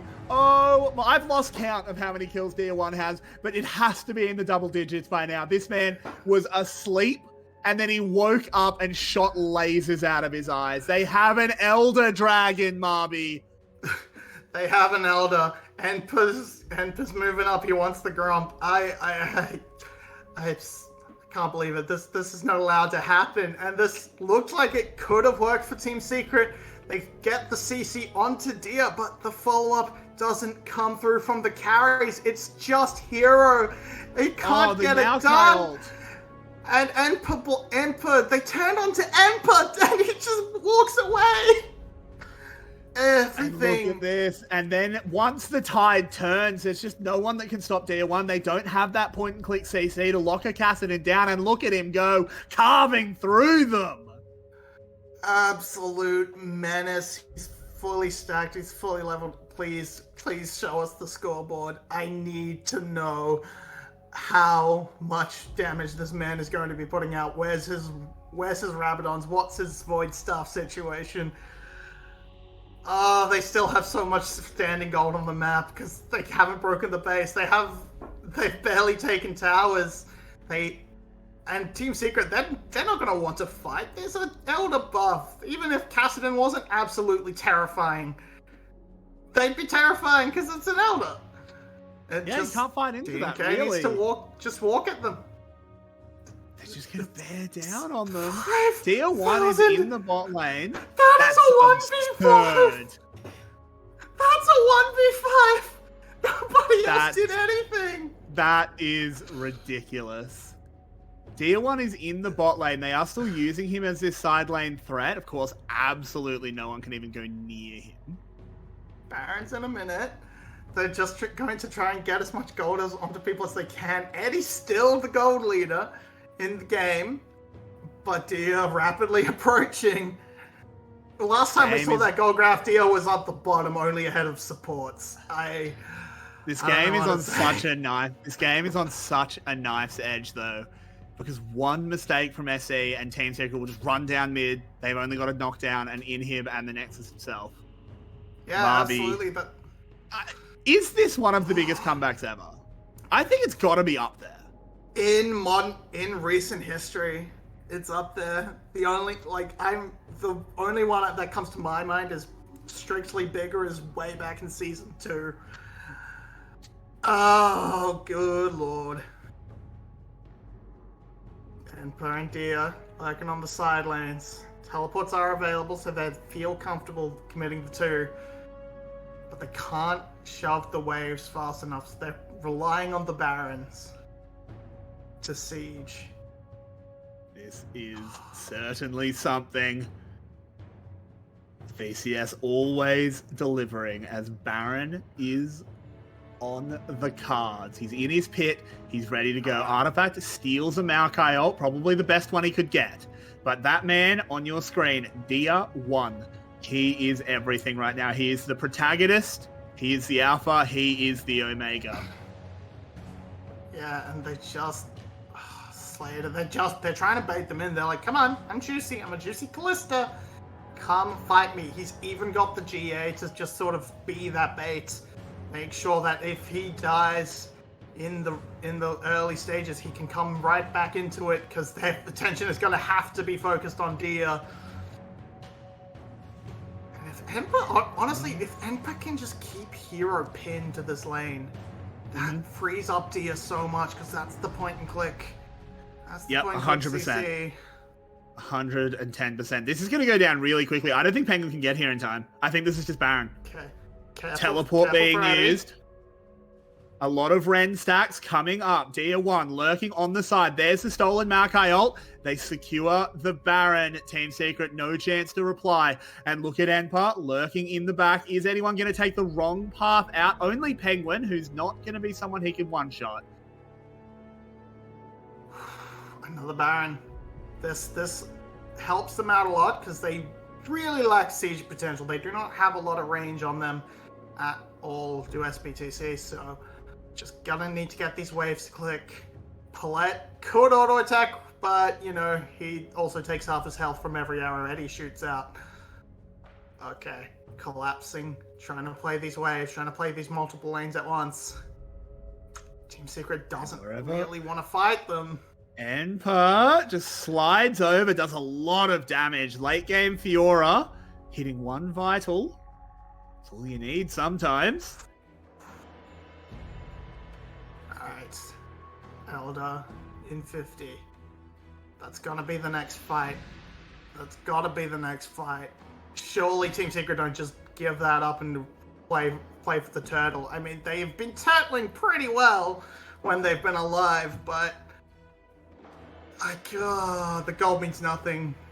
Everyone's getting close to full build. I want to see exactly how full build everybody is, but yeah, I mean 4K gold at 35 minutes is irrelevant anyway. Like it's such a small percentage. Thank you. Rabadon is still a potential for Dia, so he can just. He actually hasn't hit double-digit kills. There we go. I did miss him. There we go. He picks it up now. Oh my word. So full build for everyone except the supports and junglers. The top lane is missing out a bit. Just walks away. Catches the pressure. Oh no! Back. Oh. He's dead. He was caught. This is bad. Hero has been caught. They go on in. A lot of damage being dealt onto Emperor. The Crocodile does go down. Dia 1 lurking. Doesn't pull the trigger just yet, Marby, because guess what's on the map? It's 4v5 and there's an Elder. It's 4v5, there's an Elder, but the health lead is still to Team Secret. Enpa, Slater, and Paulette were all very low. Slater has GA. He's doing okay. Enpa, I do not think he does. I don't remember. It's been so long. It's Sonya's. Did they catch him? No. No, doesn't quite get him. He is chunked a little bit. He goes over! And as soon as the Elder is secured, he blows someone up. Penguin next on the chopping block. It'll be Enpa that picks him up. And a teleport away is all Artifact can do. Only 2 members left alive. SE from 13 or 14,000 gold behind. We said the game was over. I said the words, a miracle won't be enough. It turns out all they needed was Dia intervention. As the inhibitor tower falls, the inhibitor follows it swiftly. Eventually, it will. Now it does. Alright, and now Dia's wrapping the mid wave. That's gonna crash soon. They want to get these inhibitors. Oh my god. I'm waiting for the one mistake, because it's not just 13k down they came back from. It's exposed Nexus, 0 towers left, 11 fully taken. 3 inhibitors down as well, they came back from. This is just insane. This was the catch on a hero. They had to kill him twice, but they managed. They also saved Paulette as well, which meant they could send Tibbers just to just be a nuisance and delay them, which gave the time to burst down this dragon. Look at this Tibbers. This bear just wouldn't die. He just took a little long, and then they're so scared of the. They thought they had the catch, but they didn't. And with him out, with Dragon, Su Hao, he's on half health. Boom, and then dead. bang, instantly gone. Just absolute. My word. Just hit by a train. Like just stops existing. Yeah, absolutely. Just got turned into a mist, to a fine powder. And good another Lord. siege beginning. You wouldn't. But if I sent someone a screenshot of this game without the gold graph or anything like that, just like the situation of the map, and said, how many towers do you think SE have left up? No one on Earth is saying 0. But there is a catch coming in. The Elder buff once again roars. They go in, they found the CC. Combo 3 are down. It's only Artifact and Eddie once again left alive against the Roosters as they push in. The towers are falling, and can you believe it, Marby? Can you believe it? We've actually got a 2-0 in favor of SBTC. Deal 1 decides to win. He took the early game slow, but then as soon as the Keck W timer was over, it was over for Team Secret, and SBTC complete what I think is the most ridiculous comeback of my career and win themselves the series. I told them to beat the roller clock. They didn't, and look what happened. Mental. I cannot believe what's just happened, Marby. Mental. Oh, my dear Cassidon, how the hell does that just... It went from 0 to 100. That game was a 100? It stopped at 100, do you reckon? 0 to 1,000. Absolutely.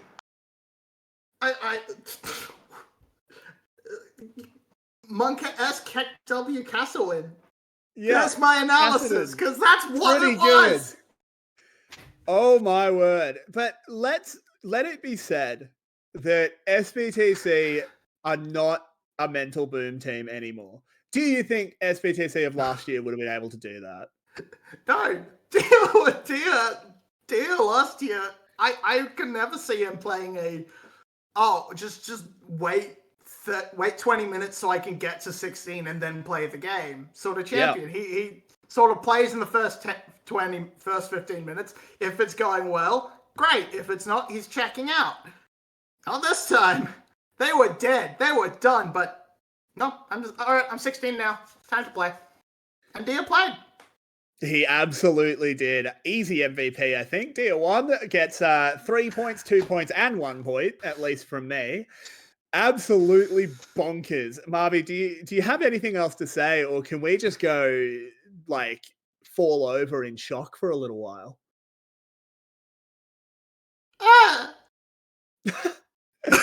Oh, my word. Well, with that, I will be saying goodbye. We've got more casters for you. We've got more VCS. I'm going to be honest. I don't know what's living up to that, but good luck next series. We'll be back in not too long, I hope. My word. What can you even say? I want off to his round ride.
simple. Drop a rock into the water, watch it ripple. Tides turn quick, just keep your head on a swivel. Competition getting stiff, I'm here to make you wiggle. You know me, surround your whole town, make you yell siege. All-star, homie, this the king's speech. You can lock it down, we gon' still preach. Boy, preach. Who's next in line? Can you make that climb? Now is the time, get out of your mind. Raise up the lights, we all here tonight, so let's do it right. Yo, we came here to fight. Who's next in line? Can you make that climb? Now is the time, this world is mine. Raise up the lights, we all here tonight, so let's do it right. Yo, we came here to fight. Boy, you already know I'm the real wonder. Boy, I bring the storm, you gonna feel thunder. So your body count is up there with killmongers. How about you come take a look at some real numbers? Might just double up on you while I still slumber. I'm the living proof, I'm just coming through for the thrill of it. Room full of all-stars, we all gods. Somebody gotta be Zeus, I'll take charge. Fight. Who's next in line? Can you make that climb? Now is the time, get out of your mind. Raise up the lights, we all here tonight, so let's do it right. Yo, we came here to fight. Who's next in line? Can you make that climb? Now is the time, this world is mine. Raise up the lights, we all here tonight, so let's do it right. Yo, we came here to fight. Positive, negative, I'll take charge and shake eyes, remain great while I pay homage. They always said that pressure can make diamonds, so keep climbing all the way up, that's where you'll find me. Right next to the legends, I go off my brethren, said goodbye to the old me. I'ma make sure that you know me. After this here, you gon' owe me. Didn't choose a game, it chose me. You know what G-O means to an OG, let's go. Fight, who's next in line? Can you make that climb? Now is the time, get out of your mind. Raise up the lights, we all here tonight, so let's do it right. Yo, we came here to fight. Who's next in line? Can you make that climb? Now is the time, this world is mine. Raise up the lights, we all here tonight, so let's do it right. Yo, we came here to fight. Who's next in line? Can you make that climb? Now is the time, get out of your mind. Raise up the lights, we all here tonight, so let's do it right. Yo, we came here to fight. Who's next in line? Can you make that climb? Now is the time, this world is mine. Raise up the lights, we all here tonight, so let's do it right. Yo, we came here to fight. Yeah. Get your back off the wall. Come on, yep, come one, yep, come on. Get up, yep, get your back off the wall. Come on, yep, come one, yep, come on.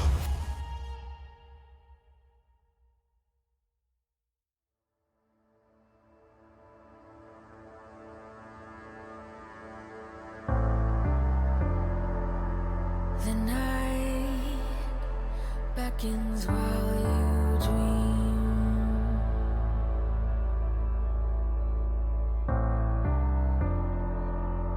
A life never lives in peace.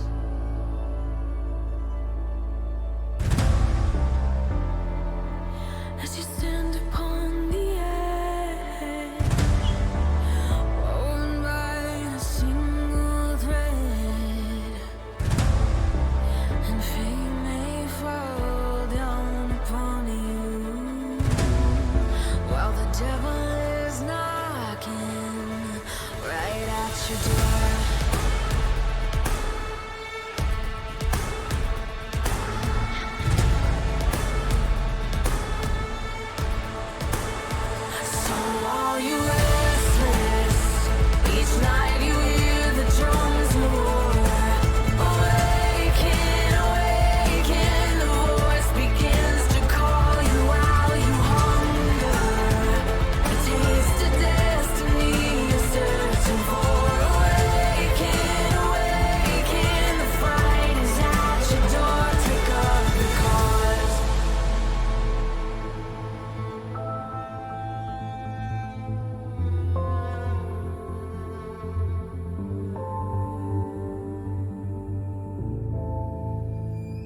Hello and welcome in, everybody. This is our final game of the week here in the VCS.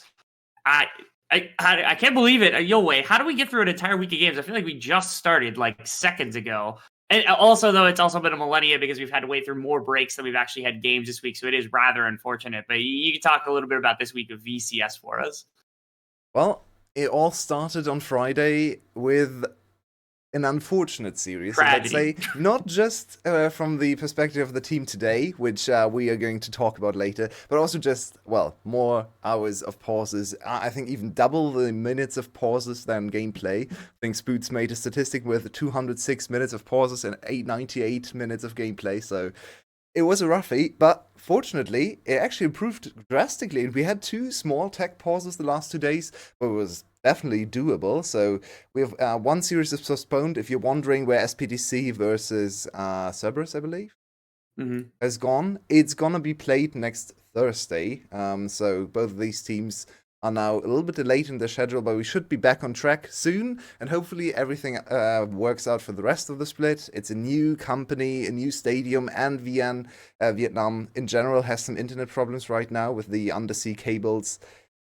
There's a little bit of an issue, so cut them some slack. They cleaned up their stuff after day 1. I was so worried after the first broadcast, and yeah, now we're ready to just play some good League, and it looks like we are in for a competitive season.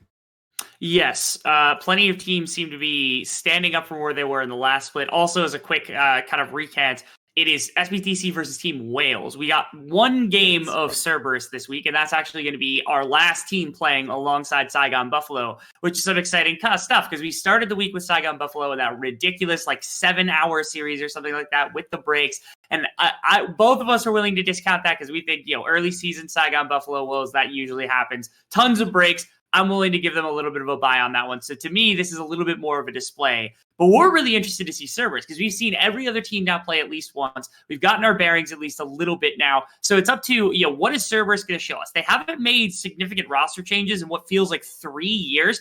I've only won one singular split, which was that winter split. It feels like a Mickey Mouse victory for us. So we're also on questions of Ego is back. Is Ego going to be starting in the jungle over top of Dracula? There's tons of questions that Cerberus needs to answer for us because we've wanted to see this team explode for years, being this hopefully perennial contender for some of the top spots. And yet they just haven't been that way for a decent amount of time. Yeah. So maybe they can prove that to us this split. We do have to jump straight back into draft, so no time to talk about the roster for now. It is Drugthar in, so we can see here it is not Ego starting, and nice. There are a lot of intangibles and a lot of stuff behind the scenes that would definitely make us wonder why Ego could be back on this roster. So the Drugthar start is more of what we expected. We saw this team last year. They didn't look amazing. Let's see if they have improved. They do have one of the stars of the league. If you've never watched VCS, we have probably the 2 best ADCs of the last 2 years against each other today. So look down to the bot lane. We are on the bot lane meta, and we are first picking Varus for Artemis. Oh my God, no, don't do that to me. This would be... Okay, see, now, I was really excited. I'm a little upset that we didn't quite get that 13-1, 13-1B spike for Taki, where it felt like any champion you wanted to play in the bot lane, you could play in the bottom lane. But that's not going to restrict that today, because now we've got the potential Caitlyn and Jhin swap for support. Oh, yeah. And knowing that we've got Ron OP, this is a melee support. We're not getting range supports coming out of Ron OP, UBC, and Huber. So it makes sense. They're just yeah, we'll just throw it. What are they going to do? Pick Nautilus? Great. They pick Nautilus into the double range bot lane. He's going to get abused. Yeah, and Taki and Shogun, in my opinion, are the 2 players on this roster that are truly world-class. When they went to MSI and to Worlds, they got so much international praise. Shogun looked absolutely amazing. One of the 2 players to get a pentakill last Worlds, and Taki got so much praise from all the analysts. So those 2 players are ready to go, and of course, Taki has cooked up some of the new supports. It's no surprise whatsoever. If you've ever seen Taki's champion pool, he plays every champ in the game. I would like to see Caitlyn ADC Jhin support. I think that's the better configuration of the 2.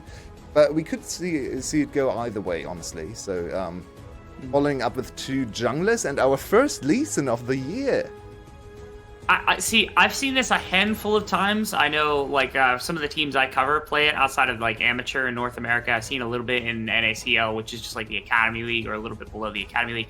I have not sold that this champion is that powerful. I know 13-3 brought some buffs. I'm still not convinced of its insane destructive power unless you're playing against something that you're planning on invading constantly. So here, playing up against Draktar's Wukong, which I know is one of the better champions for Draktar last season, is an interesting premise. BeanJ was probably the MVP of Saigon Buffalo in their first series of the year. That first game was amazing, and even in their second 2 games, I think had decent performances. So maybe propping that up, having some pushing lanes, preparing for the BeanJ carry here today is the idea for Saigon Buffalo. Yeah, and they played around BeanJ in their first game. Pretty much, or their first series, I should say, pretty much all the time. They started with a Nidalee game and ended with a Nidalee game. The first Nidalee game was amazing. The last one was a little bit of a yikes. We go to Froggy Azir, so more scaling, and they set up everything for a counter pick for Hasmid.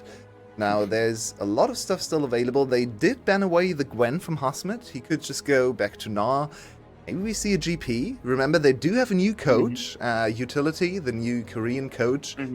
Might actually bring some of that scaling power there that LCK is famous for into this team. All right. Now, there are very few teams that you want to blind, like that you wouldn't feel comfortable blinding Sion top into. However, reminder that Hasmed Vayne exists not in a vacuum. So I'm a little terrified for anybody who decides to blind Sion into this. Not to mention, you still have things. I don't think we've seen Cassante yet inside of VCS, which is something that I know Sion can kind of sandbag that lane if you're really, really intent on it. You can go for heavy scaling for Hasmed to try to get damage, and that's why you're seeing a little bit of the kill. I'm still partial to the Vayne. I've been pitching that since we saw it the first time, and I still think it's amazing. And in this one, what is Talia going to come up and bully you? This is also another pick that can help win the laning phase, is that Renekton for the shield breaking, but they do need frontline more than anything else, and so I'm not shocked to see Cassante ending up getting locked in here. Yeah, while I do agree with you, in isolation, Vayne would have been hype, and we've seen him win a lot of games on it. Triple ADC, yeah, triple ADC into Wukong Nautilus might be a little too much. So I do like the Cassante here. It's more of the same style they showed us in Series 1, more scaling, more late game. And their first game, if you cast your minds back to the first series, the very first game was unbelievably clean. Carrix and I were so excited for this team because Saigon Buffalo, their mechanics have been amazing throughout the years. But where they faltered, even last summer, was always mid and late game. And they outplayed Team Secret in mid and late games with side lane, with lane assignments and everything. So the potential is there. They kind of lost their minds after 2 hours of pauses and then another 2 hours of pauses. So as you said earlier, we are going to discount that for the most part. But yeah, let's see what they bring today. I'm really excited to see the first Cassante of VCS. Yeah, this is a champion that took over the world by storm for a very decent amount of time, and a lot of top laners. I'm waiting to see who's got the good one, because usually when it comes to like new meta picks, VCS doesn't pick it up all at once, and everybody's like, oh, we're all really good at this. It's like every team's got their own individual meta, and somebody's going to be good at it. Somebody's going to be really amazing at the Cassante pick. So we're waiting to see who that's going to be. It would be nice to see whether or not it's Hasmed or not. So getting into game number 1, again, our first look at Cerberus. A really good look to see whether or not that first game for Saigon Buffalo in the first series was kind of just a flash in the pan. Here we are on the Rift, everyone's running down to the bot lane. We have seen this kind of bot lane skirmish, or the setup for the skirmish, many times now, but defensive setup there for SGB. Hasmed just running down to put the ward down. They don't want to run into Run OP level 1. I'm actually... really, I haven't seen this adaptation before. So they used Hasmed's ward, which doesn't shock me because it's double tank top lane, so you're not really going to be ganking for a Scion. So Hasmed doesn't really need the ward. So you throw it in this bot rush so that you don't lose Taki's ward, so that you can try to prevent any sort of ganking from Yato or Drakthar alongside Rado. That was actually a sick little adaptation that took very, very little effort by just throwing the top laner's ward there. You could cheese that early gank, try to get Sion a single kill, try to get Wukong a single kill, but I like that little adaptation because I've never personally seen that before, actually. Yeah, I think that's a very cool little thing they might have planned before. We need to talk about a bigger thing, though. We talked about the 2 ADCs for Saigon Buffalo, and it is going to be Shogun on Jhin and Taki on Caitlyn. Now, if I think about these 2 players, it does make sense to me in terms of how they like to play, but Jhin as the one getting the resource is not my favorite. As everyone knows, I hate this champion. I do feel like Jhin against Varus they kind of do the same thing later on in the game. Varus maybe a little bit more upfront burst damage and control, and Jhin a little bit more follow-up. But with the Caitlyn on Taki, I expect him to just dominate this lane. I don't see how Ronopi could ever try to contend with the trading power of Caitlyn support. Yeah, it's not going to be an easy circumstance to deal with here with your melee support on the bottom side, which is why, again, setup for ganks and things like that for Drakthar, for Yado, when the time comes, I think is going to be all too important to make sure that that's where your Nautilus is actually getting some kind of effect. And if I'm looking at this, if it were a standard mage in the mid lane, one without a ton of consistent damage like the Azir, I would have proposed that I would have preferred the Caitlyn rather than the Jhin getting resources. But since they do still have consistent damage with the soldier damage, now I see it a little bit more. I agree. I think I prefer Caitlyn at the AD position than the Jhin at the AD position. We're very biased. We're Jhin haters here in the VCS English, where I'm willing to admit that. I think everybody's willing to admit that. So when we see it, we're like, but I think it's fine for a game like this. As look at where BJ's at, wrapping around on Drakthar right now, looking for anything that's available. He will find the Raptor camp. Didn't find the red, though, so I don't know whether he's reading a very quick play to top lane or what is happening here, but BJ just on some stuff right now. Yeah, and this will force Drakthar to do something, because there's nothing available right now. He might just waste the next 2 minutes. All his camps are down. If he doesn't want to invade, then he basically just has to sit there and cry, because there's nothing for him to do. But this might actually force his hand and force him to invade and maybe play a little bit more aggressively. We know Drakthar is certainly one of the players who would do such a thing. So let's see what Drakthar does with this little steal and venture into his jungle. But there we have the first trade. Yeah, nice little grab on a Shogun, but Ronopi is going to take some decent damage on the back end. In fact, Artemis is going to take some decent damage on the back end. Ultimately, a better trade, because I think Shogun took quite a bit more damage off the abilities of Artemis, but they've also got the stack wave. They're the ones that can actually push this under tower and take a quick back if they wanted to. It was even worse for Drakthar, because Drakthar was stuck in a weird position there where there was no place to go for camps, but also you can't really walk into bot lane, because again, they saved that ward, so they had great defensive posturing. BJ was on the bottom side of the map, and he knew that that was the case. So it's not like Drakthar could turn to bot lane, so your option is probably either just hightail it to top lane or back and go top lane. And again, you're ganking for a Sion. What use is that going to be? So Drakthar, stuck without a responsibility there for a hot minute, now has a bit of an angle, but again, the ward keeps them safe. Gets a back timer here for Saigon's bot lane. And in the other lanes, nothing's really happening. We have Azir, super strong early laning phase. We have K'Sante into Sion, which everyone knows is K'Sante favored, especially in lane. So Saigon Buffalo really just playing with 3 winning/pushing lanes here, which obviously gives BJ so much freedom and so much agency in the early game. And he's off to a slight lead, a tiny bit of advantage there, but so far a very even farming game. And both of these teams are the teams we expect to be rather slow. Saigon Buffalo really changed their style over the course of summer, and now with their new Korean coach, they've really adopted more of the global meta/world's meta, where everything goes a little bit more safely, I guess. You don't go for a completely crazy outplays. So, yeah, 5 minutes in, no kills. This is not the same kind of series as the last one, where SPTC and Team Secret were instantly able to just throw everything down and go for every fight. Yeah, I think the one thing for Saigon that I'm tracking now is that, like, they've spent a couple years under Ren where they've had some of the best kind of early game planning of all time. And I wonder how much of that carries over now that they've got a Korean coach in utilities that can teach them some of the later game and mid game fundamentals that they've been missing that has caused them some problems. And in theory, that combination of ideas makes them a very formidable team where they might have this insanely good plan to start with, and then they understand how to adapt it into a late game, whether it's going well or not. But that's, again, we're postulating on things that haven't quite happened yet. We have very high hopes for that to come through for the side of Saigon. And it cleared through. Again, that game 1, I think, really showed us that is a possibility of things to happen. That was a nice sweep from Froggy. Doesn't have any more mana. Did burn the flash of Yado. Nothing crazy right there, but I do appreciate the attempt. Froggy trying to grab up the opposing mid laner. So that's flash burned. Usually, if flash is down and you have an immobile mid laner, that's a free kill the next time. It's not quite as easy into Talia, because she can really just put a damper on that with an E, a nicely placed E, and maybe even the W. So welcome to the jungle. Yeah, Drakthar a level down. He does get the armor stacking His from his Scion, passive. Yeah, it has Scion as well, because Pun had the push. And Osmond could come in here. I think they fancy that fight. I think they'd be perfectly comfortable. But again, they're just too late for the Scuttle Crab. So you'd be walking into a blind situation with no hope of getting that little guaranteed bit of gold. So I think it makes more sense for BJ to go back to farming and a missed hook from Rano P. Not going to lead to anything on the bottom side of the map. No dragon setup quite yet. Both teams just going towards the farming. Are we in for 45 minutes? Is that what we're in here for, Joy?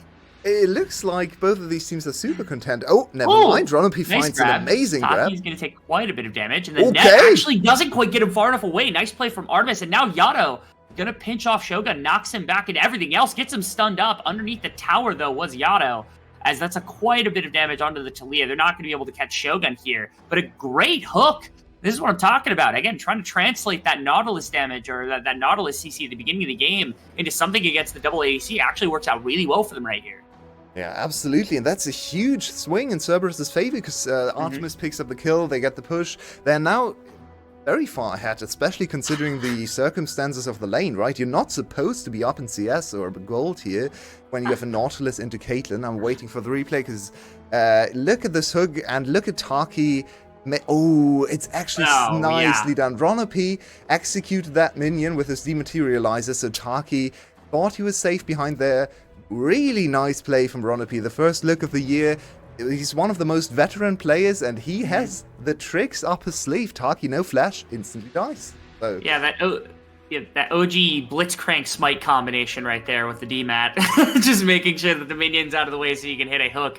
The timing is much harder, though, on the DMAT. That is really impressive to me. It was, yes. I also love that immediately afterwards, Taki just egos and says, I don't need boots, I need more damage. And goes triple longsword pretty much immediately, which is just, that's classic Taki behavior right there. Now, it does lead to eventually the bot lane has to back from Cerberus. That means that Taki's out of the map faster. BJ can walk into bottom side. They get first dragon in exchange for Rift Herald here. That's taken up by Drakthar. And we'll see where they want to drop that because you do have Artemis stacking some of the on-hit damage. It looks like in the bot lane probably is going to be going shield bow into some of the other normal on-hit type of items or crit type items that you'd be going for on the Varus. Rano P is a little late on that hook. I'm not sure why he's throwing it like that. If it just stood the ward, that's perfectly fine. But yeah, you ideally would throw it into bot lane. I think that's the most logical place to try to put it because you're not likely to get a push in mid lane or top lane that really matters to any degree. But that also means that Saigon understands where this is going to go because Artemis is the #1 person to try to throw this gold into. Yeah, and we can say Froggy actually no ultimate available right now. I was keeping my eyes on mid lane cooldowns because we saw the earlier flash force, and I thought they would try to gank again because that's usually what you want to do, right? Froggy even had flash, so you could flash behind the Talia, scoop her into the waiting arms of BJ, but instead, Froggy seemed to have been forced to use his ult offensively or to clear the wave, so that opportunity is closing slowly but surely. It's a very close game still, and as we slow down a little bit more here, I want to zoom out a bit and talk about team narratives, as you usually do, because Saigon Buffalo against Cerberus is interesting in a way that both of these teams have a claim to be the second most interesting team of the league. We all know GAM has dominated this league, right? Saigon Buffalo over the course of the last 2 years has been perennially second place. They've won a series against GAM finally in summer, but they weren't able to get the title. They're really just waiting to scale up and get this title. But Cerberus is the team that broke that GAM streak. They were the one team to actually win a title against GAM. So both of these teams kind of have the claim to second place in VCS. Rano P. Wow, okay. Yeah, Rano P tries to make a hook happen, although BJ can't get behind him, so it doesn't end up getting a kill. Yato's here as well. Okay, Yato is insane right there. Artemis not even able to clean up BJ on the other side of it. Another hook, and now the Shogun ultimate might be able to deliver something. Drakthar, thankfully, is covering for Rano P, so not likely the execution. Does hit Artemis with final shot, as it's just a 1-for-1. Whew.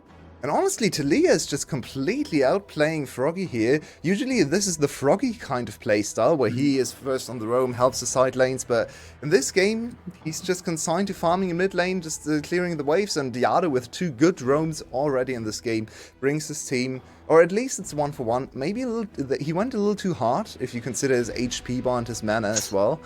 But in the end, it's a 1-for-1, they kill BJ, and the positive play for Saigon Buffalo backfires on them. Just a little bit, and it's Artemis who's able to pick up the kill. And if we return to your previous iteration of our narrative discussion before anything else, you've got like, if you're thinking character-wise, it's got to be Artemis as the main character. If not, it's Levi, and the number one antagonist is going to be Artemis because he's the only person that's taken a title off of anybody else, probably deservedly, because Artemis is an insane player that is stuck in a team that just has not made a bunch of development over the last couple of years. And if you're thinking team-wise, then like the main character is definitely Saigon Buffalo. They're the plucky youngsters from a couple years back that have really developed now into one of our more veteran teams, which is what makes this such an interesting matchup on paper.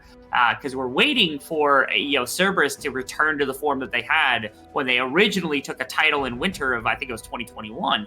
And Saigon have been the ones that have been performing since then anyway, making the world understand who this team is, to the point where some of their players, like you said at the beginning of the series, are getting recognition on the world stage. Yeah, exactly. And if you look at one specific player who's risen up over the last year, it's definitely Shogun for Saigon Buffalo, right? He was the last one to join this team. The other 4 played a split without him. And then Shogun came in to replace Araiti.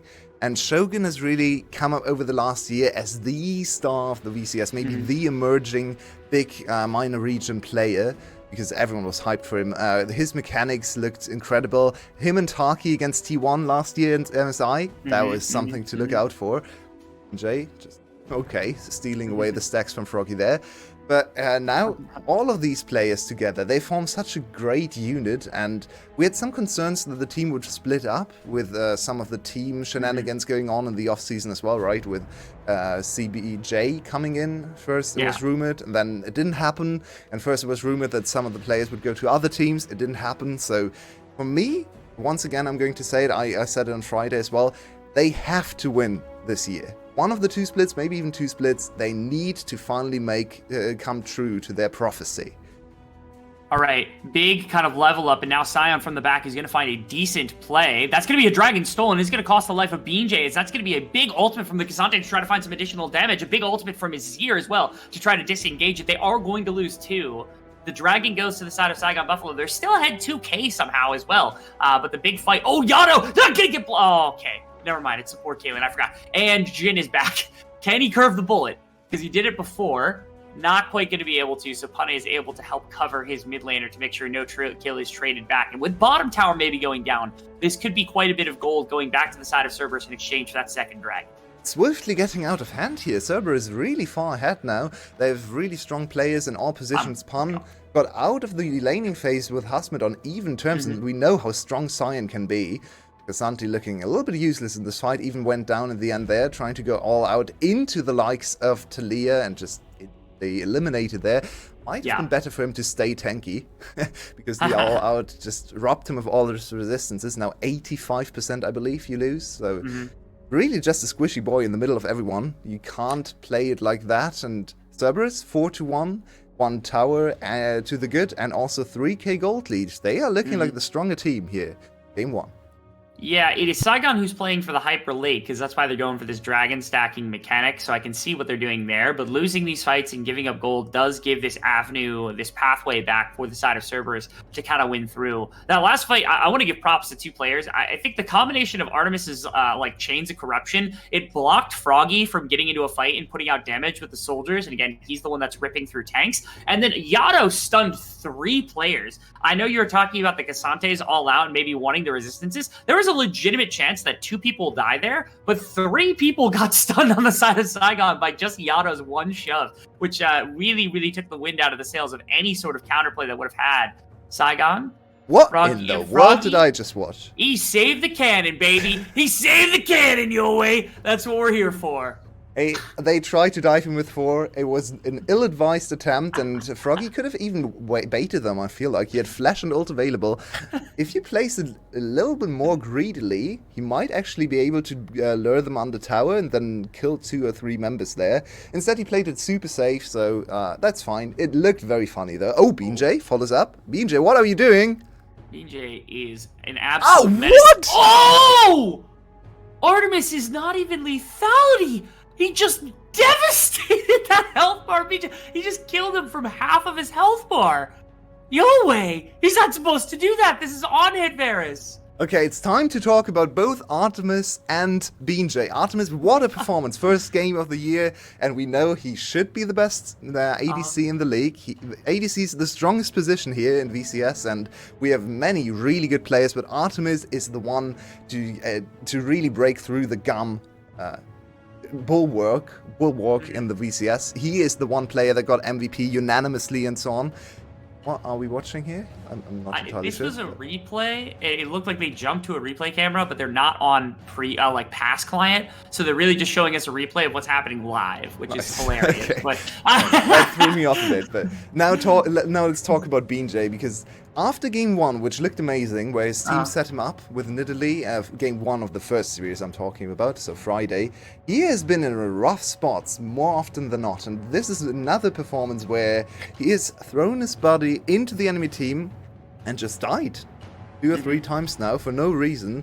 Sure, the Artemis damage was unexpected, especially on this build. I wouldn't have thought that would kill, but still, no reason for BeanJ to go there. He could have flashed, and in the end, it's just looking like a weak start of the split to this jungler once again. Yeah, I'm not a detester of BeanJ by any standard, but I am a Lee Sin. I do not appreciate the Lee Sin pick. So BeanJ has just been active beyond belief, which I can appreciate. But again, if it's leading to BeanJ dying over and over again with 3 deaths already in the game, I mean, something is justified from my behalf.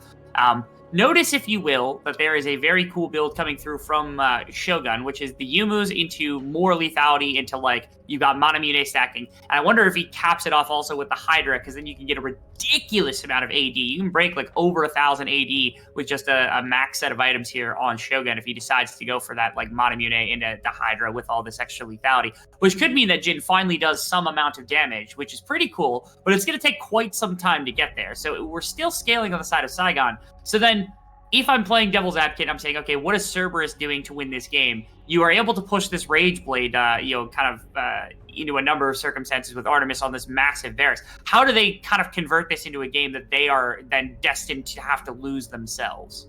So I'd say Cerberus, looking at Cerberus' team composition, they are in an amazing spot to control objectives, right? The enemy team doesn't have the greatest support to run in there and just buy time. They have Caitlyn. So you have Nautilus, you have Talia, you have Wukong, and even Sion.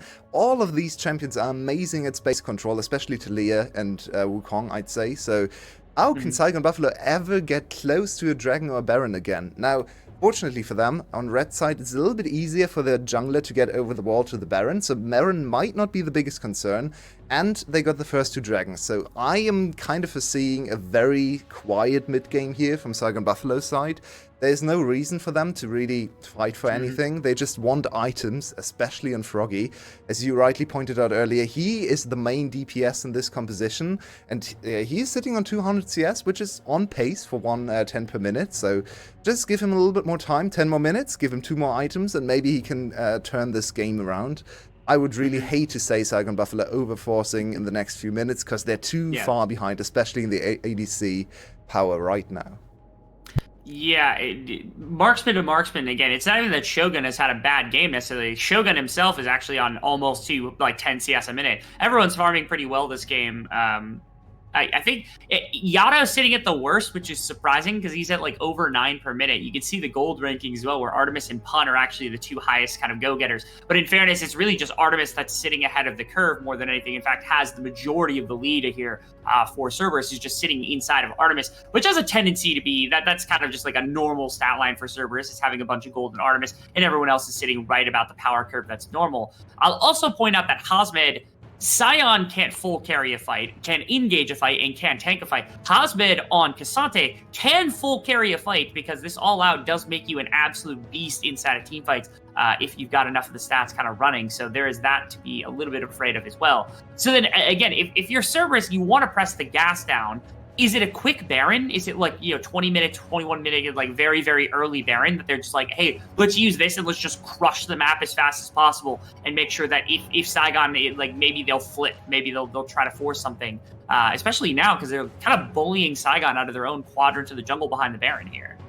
Yeah, and honing in on that top lane matchup, it's super fun for me as a long-time League. Oh, never mind, Froggy might have to escape. Okay, he's fine.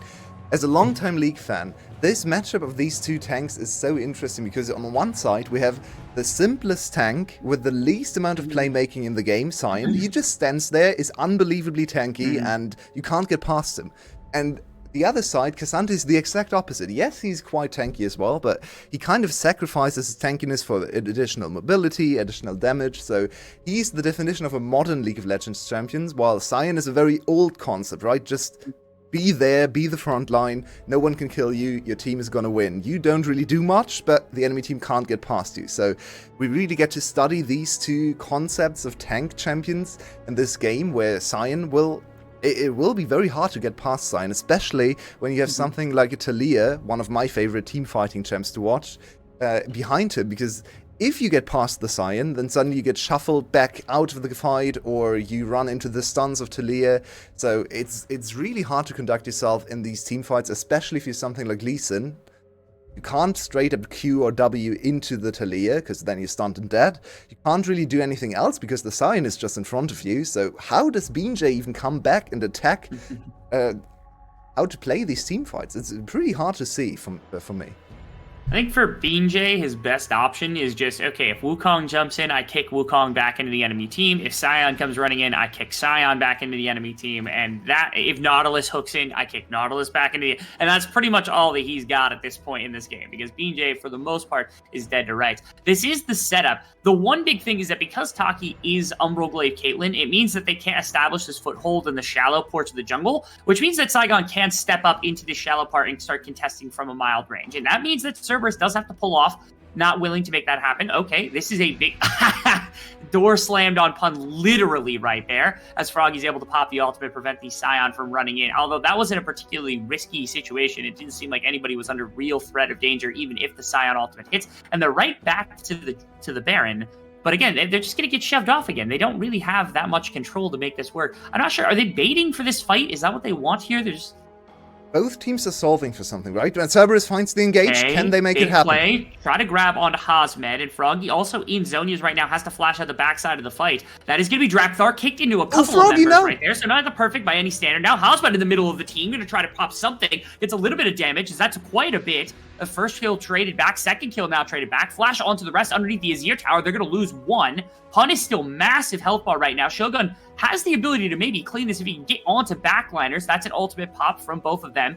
To lethality. Marksman still trying to work their way through this Sion. BeanJ, can he clean anything? I don't think he's got the damage. If you were full gold, he might have been able to jump in right there, but instead, gonna have to pay respects, and it's just the Dragon going over now to the side of Cerberus.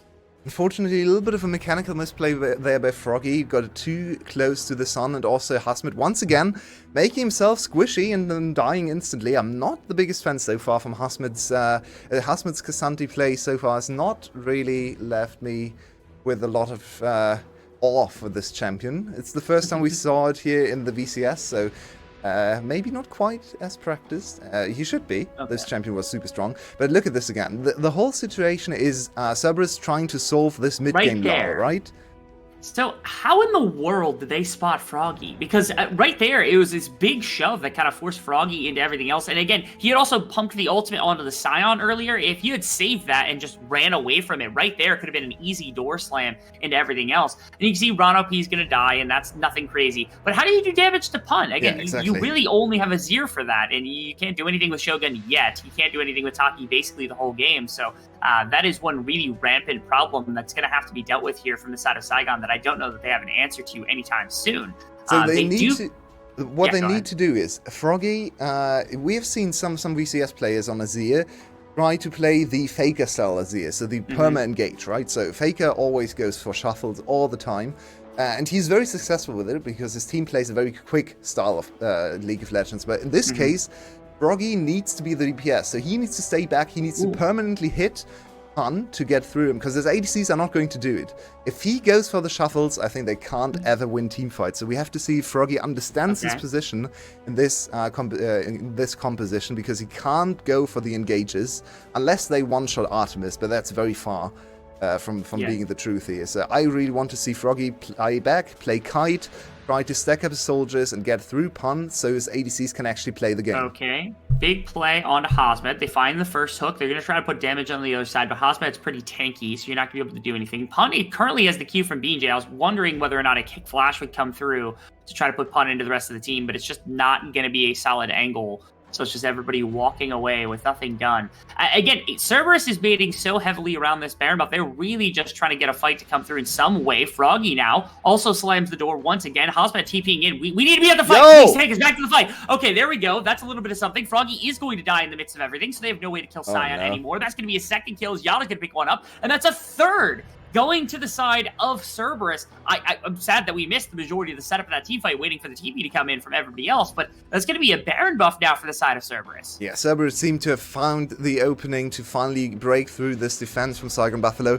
The weird thing about this game was, because they don't have the big side lane split pusher, they have Sion and Talia, they can't really go for side lane plays, they had to group, and the enemy team knew that, and the enemy team could just defend Baron and play super far back and just try to scale. So Cerberus was just slamming into the door over and over again, trying to find the angle, and unfortunately for Saigon Buffalo, they fell for it once again. Why is Froggy here? Why is Froggy on this side of the... Classic. Okay. Froggy really was playing. So what happened here is the more... What? Oh, he was trying to avoid Drakthar. It's actually a solid flank angle from Drakthar because he pushed Froggy back up into everybody else. And it was Froggy's fault in the first place for being in a very, very bad position. Kind of susceptible to the Hex Flash engage from Ron OP.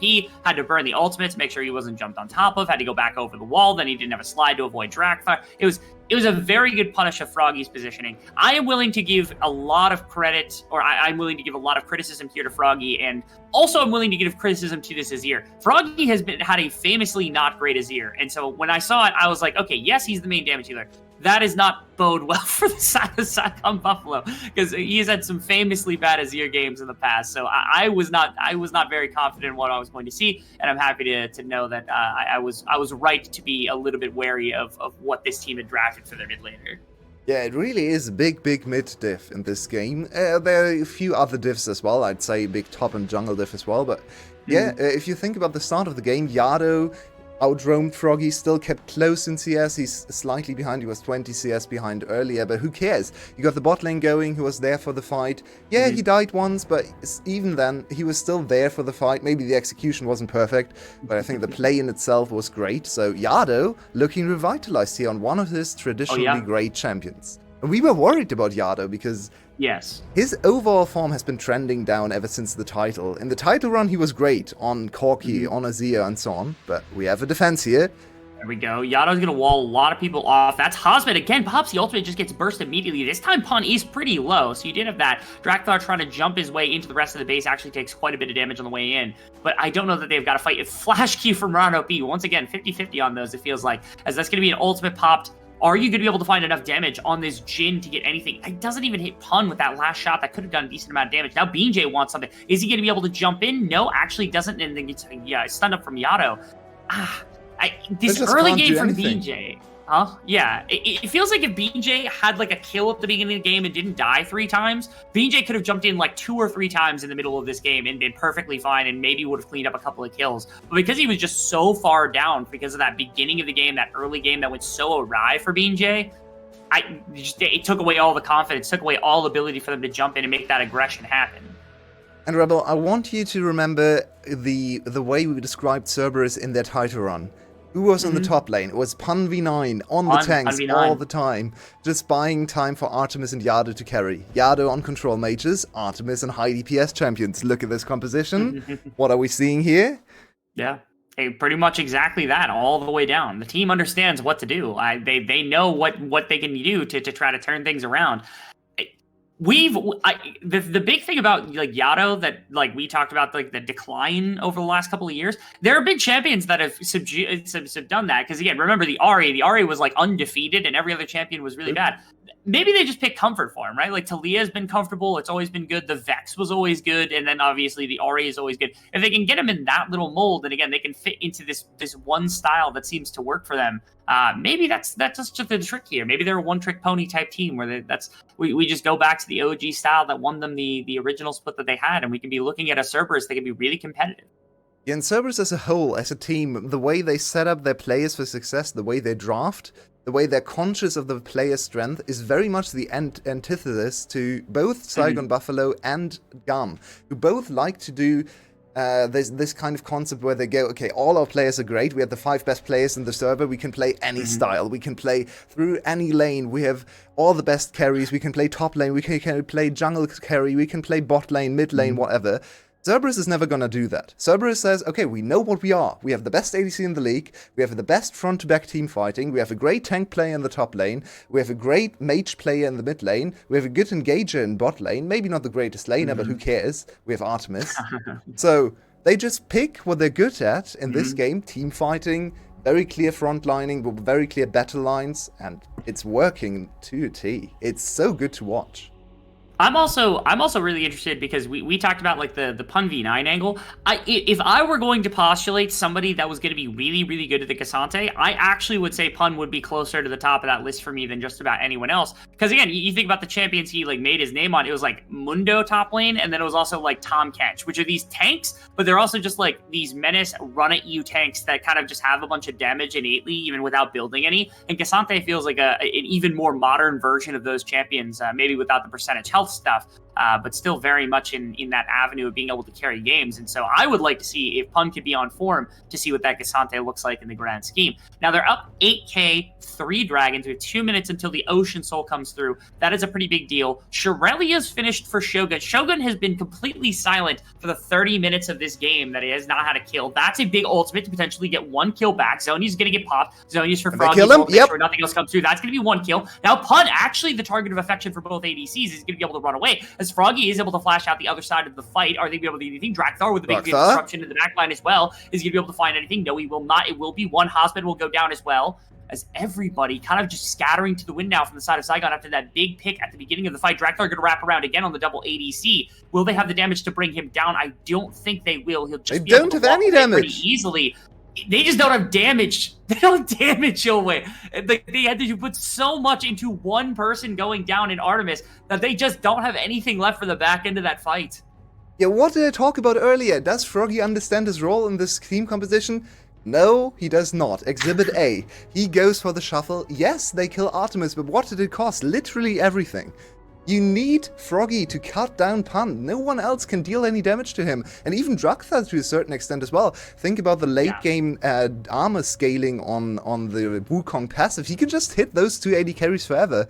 And yeah, it's a good pick. They get the shutdown, but now Froggy's out of the fight. He doesn't even die, but he can't get back in with his DPS. He just has to evacuate towards the side. And look at Drakthar. Drakthar plays 1v2 against the 2 AD carries. No one can deal any damage to him, and Taki has to flash, Froggy has to run away. Jhin is ulting, no one cares. No one is even looking at the Jhin bullets. It's just unplayable. Froggy has to be the DPS. If you pick Jhin, Caitlyn bot lane, especially with Caitlyn as the support, so building full lethality too, and you're playing against the Sion, your Azir can never engage. He has to be the one cutting down the Sion and even Drakthar and Dronopi. So I'm really disappointed about Froggy's read. Maybe it's the whole team, but in the end, he's the one piloting the champion. And this is really not Froggy's style. He does play some Victor sometimes, and there he actually can teamfight super well. But usually he likes to go for the engages. He's a really good engage player. He has a great sense for when to go in, when to flank. His Yone is legendary, his Aurelia's, all of these champions. But the Azir, it's just disappointing to watch. And that's Ocean Soul now. Yes, it's going to be even harder to try to kill Pun, which I thought was, and especially for a team that doesn't have the greatest consistent damage, because even with Froggy, you went like Liandry's and Pen into probably Shadow Flame is on the way, which is like, that's a lot of burst damage, a lot of good damage, and it's still consistent because when you have enough soldiers, you're still getting attack speed, but it's not the same level of consistent damage Luden's Nasters was back. And it's the more easier to play this, but I mean DPS just isn't high enough to really get through Ocean Drake's sustain, which is a really rare situation because Ocean Drake is actually, or Ocean Soul is pretty bad actually. Circumstance. But in this one, again, if Jhin hits you with an 800 damage auto, you get most of that health back. Hosman's going to jump in the middle of everybody, get a decent knockup. This is want him to hit the ultimate, but the rest of the team can't really. He just destroyed Caitlyn. That's going to be pushed underneath the tower. Drakthar is going to get rooted up. Maybe they'll get at least one back. No, it doesn't even look like that's going to be the case. Because he popped ultimate. Everybody's going down on the side of Saigon. And this is more than a wall attack. This is a domination from the side of Cerberus in their first game of the split. They were going to come out swinging men. They really did. Saigon seems to have a target on their back as game one goes to Cerberus. Yeah, the most Cerberus of old style game we've ever seen. Just team fighting from start to finish. Great laning, especially from the bot lane. Artemis showing up huge. Pun with a perfect tank game. I think he ended the game on like 3-0-10 or something. So his stat line really showing up. And Cerberus as a whole, just looking crisp. Looking like they know what to do. And looking like they have a plan for every minute of the game. They started with good early game planning, they had Yard roaming, they had their jungler covering for most of BJ's aggression, and Caitlyn support on Taki. We thought they would dominate the bot lane. Nothing really came of it. 19-3 in kills against Saigon Buffalo, against one of the best mechanical teams in this region. What an impressive first game of the year for Cerberus. Yeah, well, I think it would actually really easy to prop this up to a draft diff where it's like, okay, you have lethality marksman, you're like having Froggy and things that kind of pop in. Like, you know that Froggy isn't the most transcendent mage player, especially a Zir player, and you're like, okay, he's going to be primary DPS, but he's also going to be primary engage. That's not kosher, right? Like that's just a fundamental flaw in your game planning and in your execution. BJ at the beginning of the game threw away like 3 deaths just trying to make some plays happen in really weird situations too. Wasn't playing like this super consistent style that we're accustomed to BJ seeing. It was some mistakes very early in the game from the Lee Sin that really cost the Lee Sin's access to playing in the middle of the game and into the later stage of the game. That was fundamental problems across the board from the side of Saigon that we hadn't seen in their first series of the year that I'm hoping they'll be able to diagnose for game number 2. And on the other side, if Cerberus is looking this good against a team that we expect to be really solid themselves, I'm excited for Cerberus this season. I know we always say that on the front half and the back half. They always have their Cerberus slide, as we like to call it. But you know what? I can't help myself to get excited for a team that's Yeah, and honestly, with how many teams have looked quite competitive and only 4 playoff spots, you really can't afford to start this badly, even as Saigon Buffalo, even when we think this should be the best team in the league and they will probably scale up to be better. It's only 14 best of 3s, and we have seen people start so bad that they can't make playoffs. So I think they kind of have to win the next game. If they go 0-2 here to Cerberus, that's an 0-2 serious start in week 1. So Saigon Buffalo back to the drawing board. They really have to come up with a better solution, with a better plan for their players. Yeah, so this is the series that ends our week number 1. I think we talked about that just a second ago. I'm excited to see how we continue this one. We'll be back in just a couple of minutes with game number 2. Stick around. Got lots of exciting League of Legends left to play.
Welcome back, everybody. As we're getting into game number 2, they jumped into draft a little faster than we expected them to, so we're just going to jump right into it. Not going to see our lovely faces. I think that's okay for me, but it is a crime to not see Mr. Yulwei. So we'll make sure that he gets on camera right before we start things off. We're already through the bans, Yulwei. This is insane. It's happening too fast. What is going on, VCS? Holy All right, we're just going to drop that in the middle of everywhere. Okay, big things.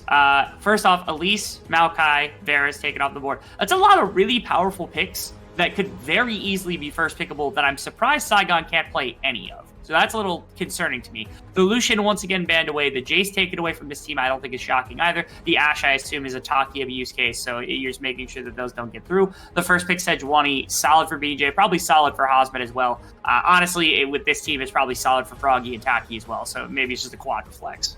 Yeah, that's fair. The Maokai actually being permabanned on blue side is really questionable. But BJ back on a tank now, back on a playmaker. No, please, drop the Jin.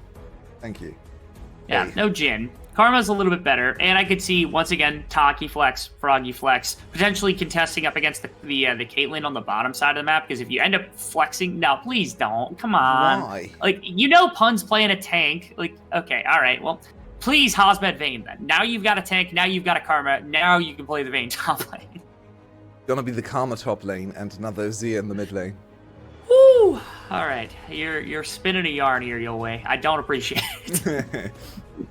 So, okay, Karma Jin does have the upside of being decent in lane against Caitlyn Lux, kind of being able to just run through the lane without giving up too many CS. But then again, looking at Jin, into very likely be a tank on Pun's side. We still have Ornn up, we have Cyan, we have Klisanti. They have first pick, so Cyan is gonna catch a ban here.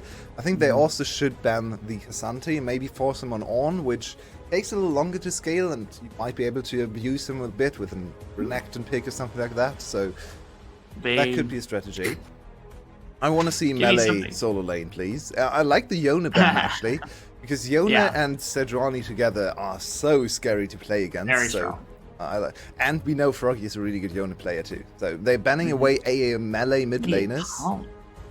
Jace banned as well, so not many options left. You could go Silas, could go Kassadin, maybe. I would like to see some Kassadin, but I don't think it's going to be picked here for a melee lane on the other side. The Talia ban. What are they defending against? They're just trying to take Yato off of something comfortable right there, I have to assume, just because you know almost certainly that they kind of, unless they have a tank in mind, if it is going to be Ornn, you might as well pick Ornn here, because it's like, okay, they can figure it out. Oh, okay, Zia? I'm a little less likely to push back on the Jin now, because now you're looking at Lux, Azir, and Caitlyn, and even Drakthar's Vi to some extent will probably still be susceptible. You're not going to build a ridiculous amount of armor. So, like, the Jin will hit things a lot harder in this game. But I am a little surprised that they don't pick a tank and they just give up the Azir pick. We know Silas is one of Froggy's favorite champions, so this makes a lot of sense. It was also an opening maybe to go for Kassadin, but he does get pushed in quite severely by the Azir early on. So, okay, we have a traditional composition. I'm still seeing a little bit of a lack of damage. If Froggy, especially Froggy's put behind, they might run into some damage issues. But as you pointed out earlier, not the most high HP or high armor targets on the other team so far. We might still end up. That used to be Pun's one trick. It used to be the champion Pun was known for before he came into the league. Right. We're back. We're rolling back the years. Pun is not a tank player, everyone. Cope. Not a tank player. The Jax was so commanding at the beginning of this split, and then I saw people stop picking it, at least where I've been casting a little bit more, but I know it's still quite prevalent, and into the Gnar, this has been one of the preferred kind of positions for Jax to be taken. Again, I think where we landed, the Jin ended up being okay, because now you don't necessarily have these massive meatball tanks that just aren't going to take damage from Jin. Not to mention now you've got Gnar for a little bit of damage supplement, and the Silas has been the preferred champion of Froggy. He actually rocked that champion in one of the first games of the series of the day. Now we get Yolei's lovely face. Welcome back. Okay, nice to see everybody. We didn't get a chance to cut back before that draft came through, but I think this looks better from Saigon, and it is still that kind of standard play, most likely coming through from the side of Cerberus. Yeah, I'm very interested how they play around this Jax top lane now. We just talked so much about it in the last game. Them understanding the roles on the team, and now they completely throw that out of the window. They put Pun on a carry, they put Pun on a split pusher, and a late game scaling kind of carry team fighting champion in Jax. Now, you don't have to play strong side Jax. You can play relatively reserved in the early game, just let him farm, give him a little bit of assistance, a little bit of vision, so he can get through the laning phase, but he doesn't need the attention. He's not an Aurelia, he's not a Jace where you really have to just want to go top lane over and over and over again. But let's see what they do. Yolei. Be reasonable here, right? This is Pun. Even if this were a strong side Jax where you need to dump resources, Pun would not be receiving a damn thing from Drakthar from the rest of the team. Let's be real about that. This is the weakest side player that you could possibly have. Froggy was in very, very risky situation right there for a 10th of a second, walking into nearly 4 members sitting in a brush. Thankfully, you had the sense to not walk into potential range for a root coming through from Ron OP. By the way, also, Ron OP, no longer on a melee champion, sitting on the Lux now. This is typically a Huber thing, so I'm excited to see what Ron OP's got for us in this one. If I remember correctly, his Lux was actually quite good, so let's see how he performs here. Lux against Karma is a matchup where a lot is about auto-spacing, a lot is about movement and how you dodge abilities, so I would naturally favor Taki, who has better hands, but let's see how they can make use of this Caitlyn Lux lane that everyone knows is so oppressive and so hard to deal with. Taki, a little bit of alcove gaming here, wants to get the upper hand at level 1 with better positioning. So, assumably because that ward went down in the middle, they know that there's no counter ward, so they would be able to walk forward, but I'm not sure if that was actually caught by Taki or by anybody else on the bottom side.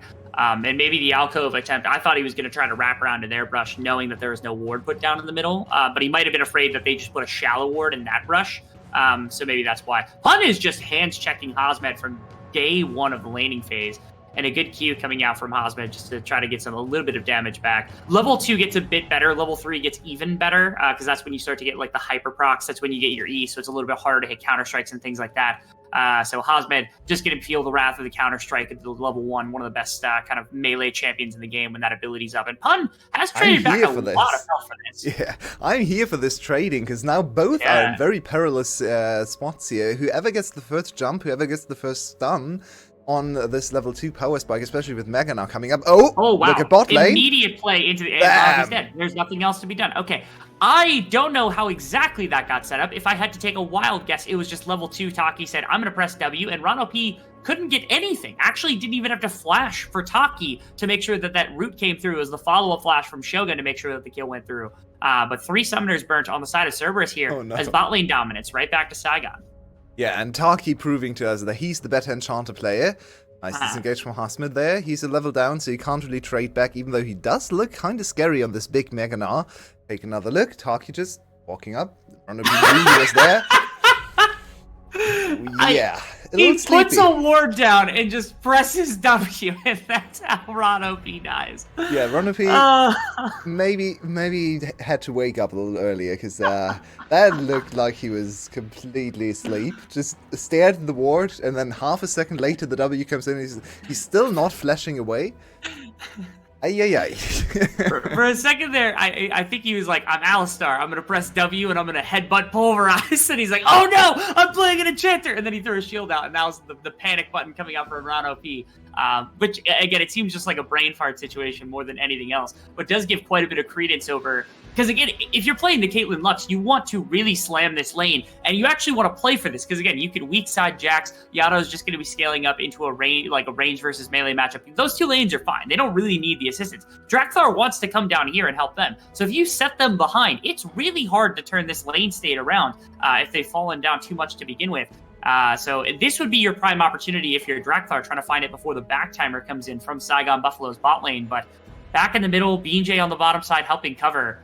Not really pressed for all that much more. Yeah, this you can even project this into the mid game now, because Froggy is going to be on the move way quicker than Yada. We know Silas, and Silas with Sejuani level 6 is an insane power spike. Looking at the ults you can steal, Lux, pretty nice. Artemis, okay. Yada's is pretty good as well. Drakthas is really strong in combination with BJ. You basically have Sejuani and Vi together, and they usually fight against each other because you can't combine them in the jungle. So I'm kind of hoping for Saigon Buffalo to be explosive in the mid game. So far they've erred on the side of caution in all their games, being very slow to set up fights and mostly just playing very methodically. But in this game, with the winning bot lane with a super strong level 6 power spike, I think trying to play for Dragon Snowball could be a thing. But as I talk about that, it's actually Cerberus on the Dragon.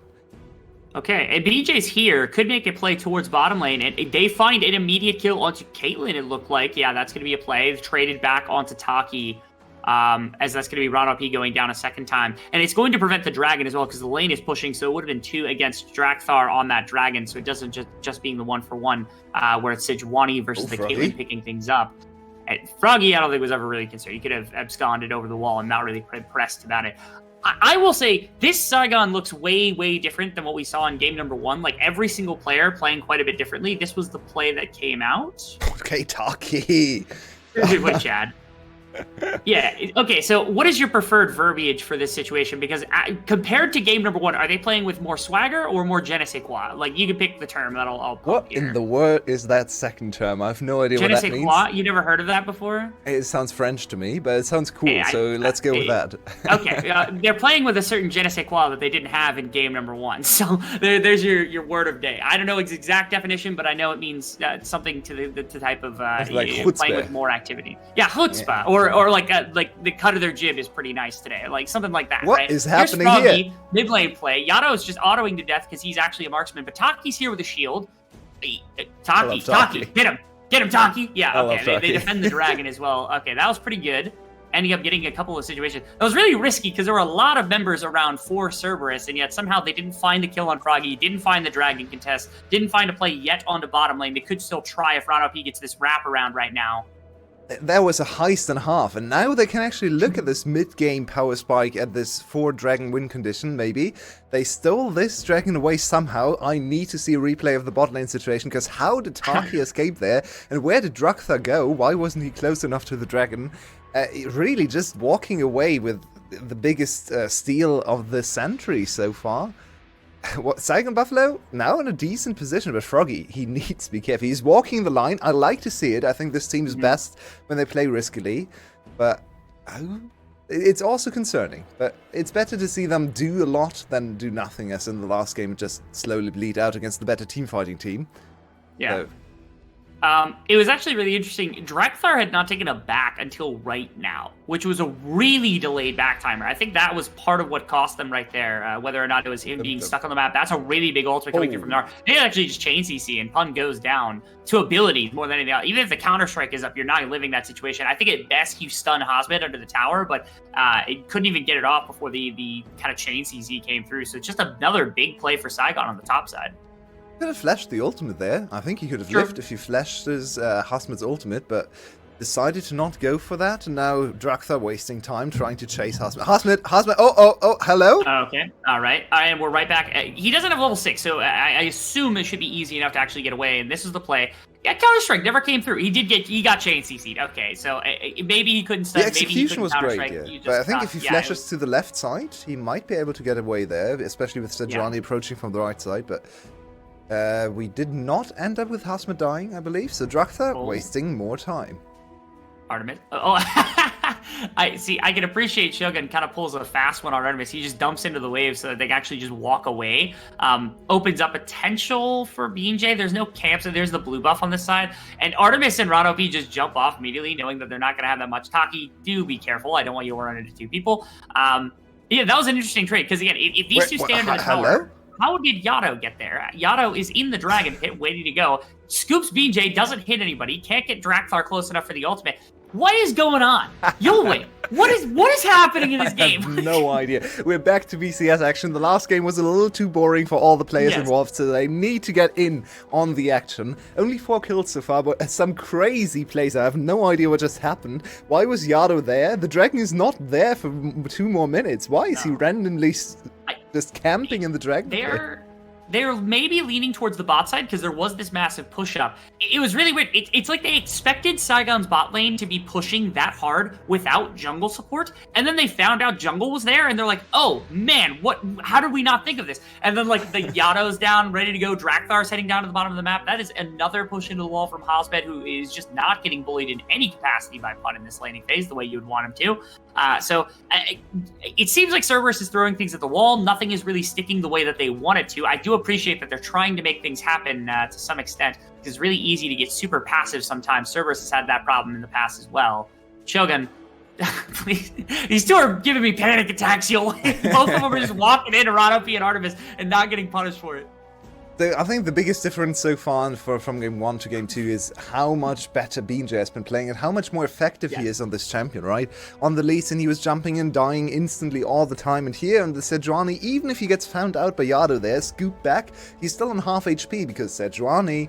And yeah, he just walks away easily, throws an ultimate just to stop Drakthar from advancing, and this has really given Saigon Buffalo the early game they were looking for. Yes, Froggy's getting pushed into this Azir matchup, but he's still keeping up alright. He's 20 CS down, which is to be expected for the most part, but top lane is doing well, bot lane is doing more than well, especially expected if you compare expectations for this matchup. So yeah, Saigon Buffalo off to 2k gold lead and an early dragon. Second one is coming up in 30 seconds, and they are resetting in time for it. So here is the next big turning point of the game.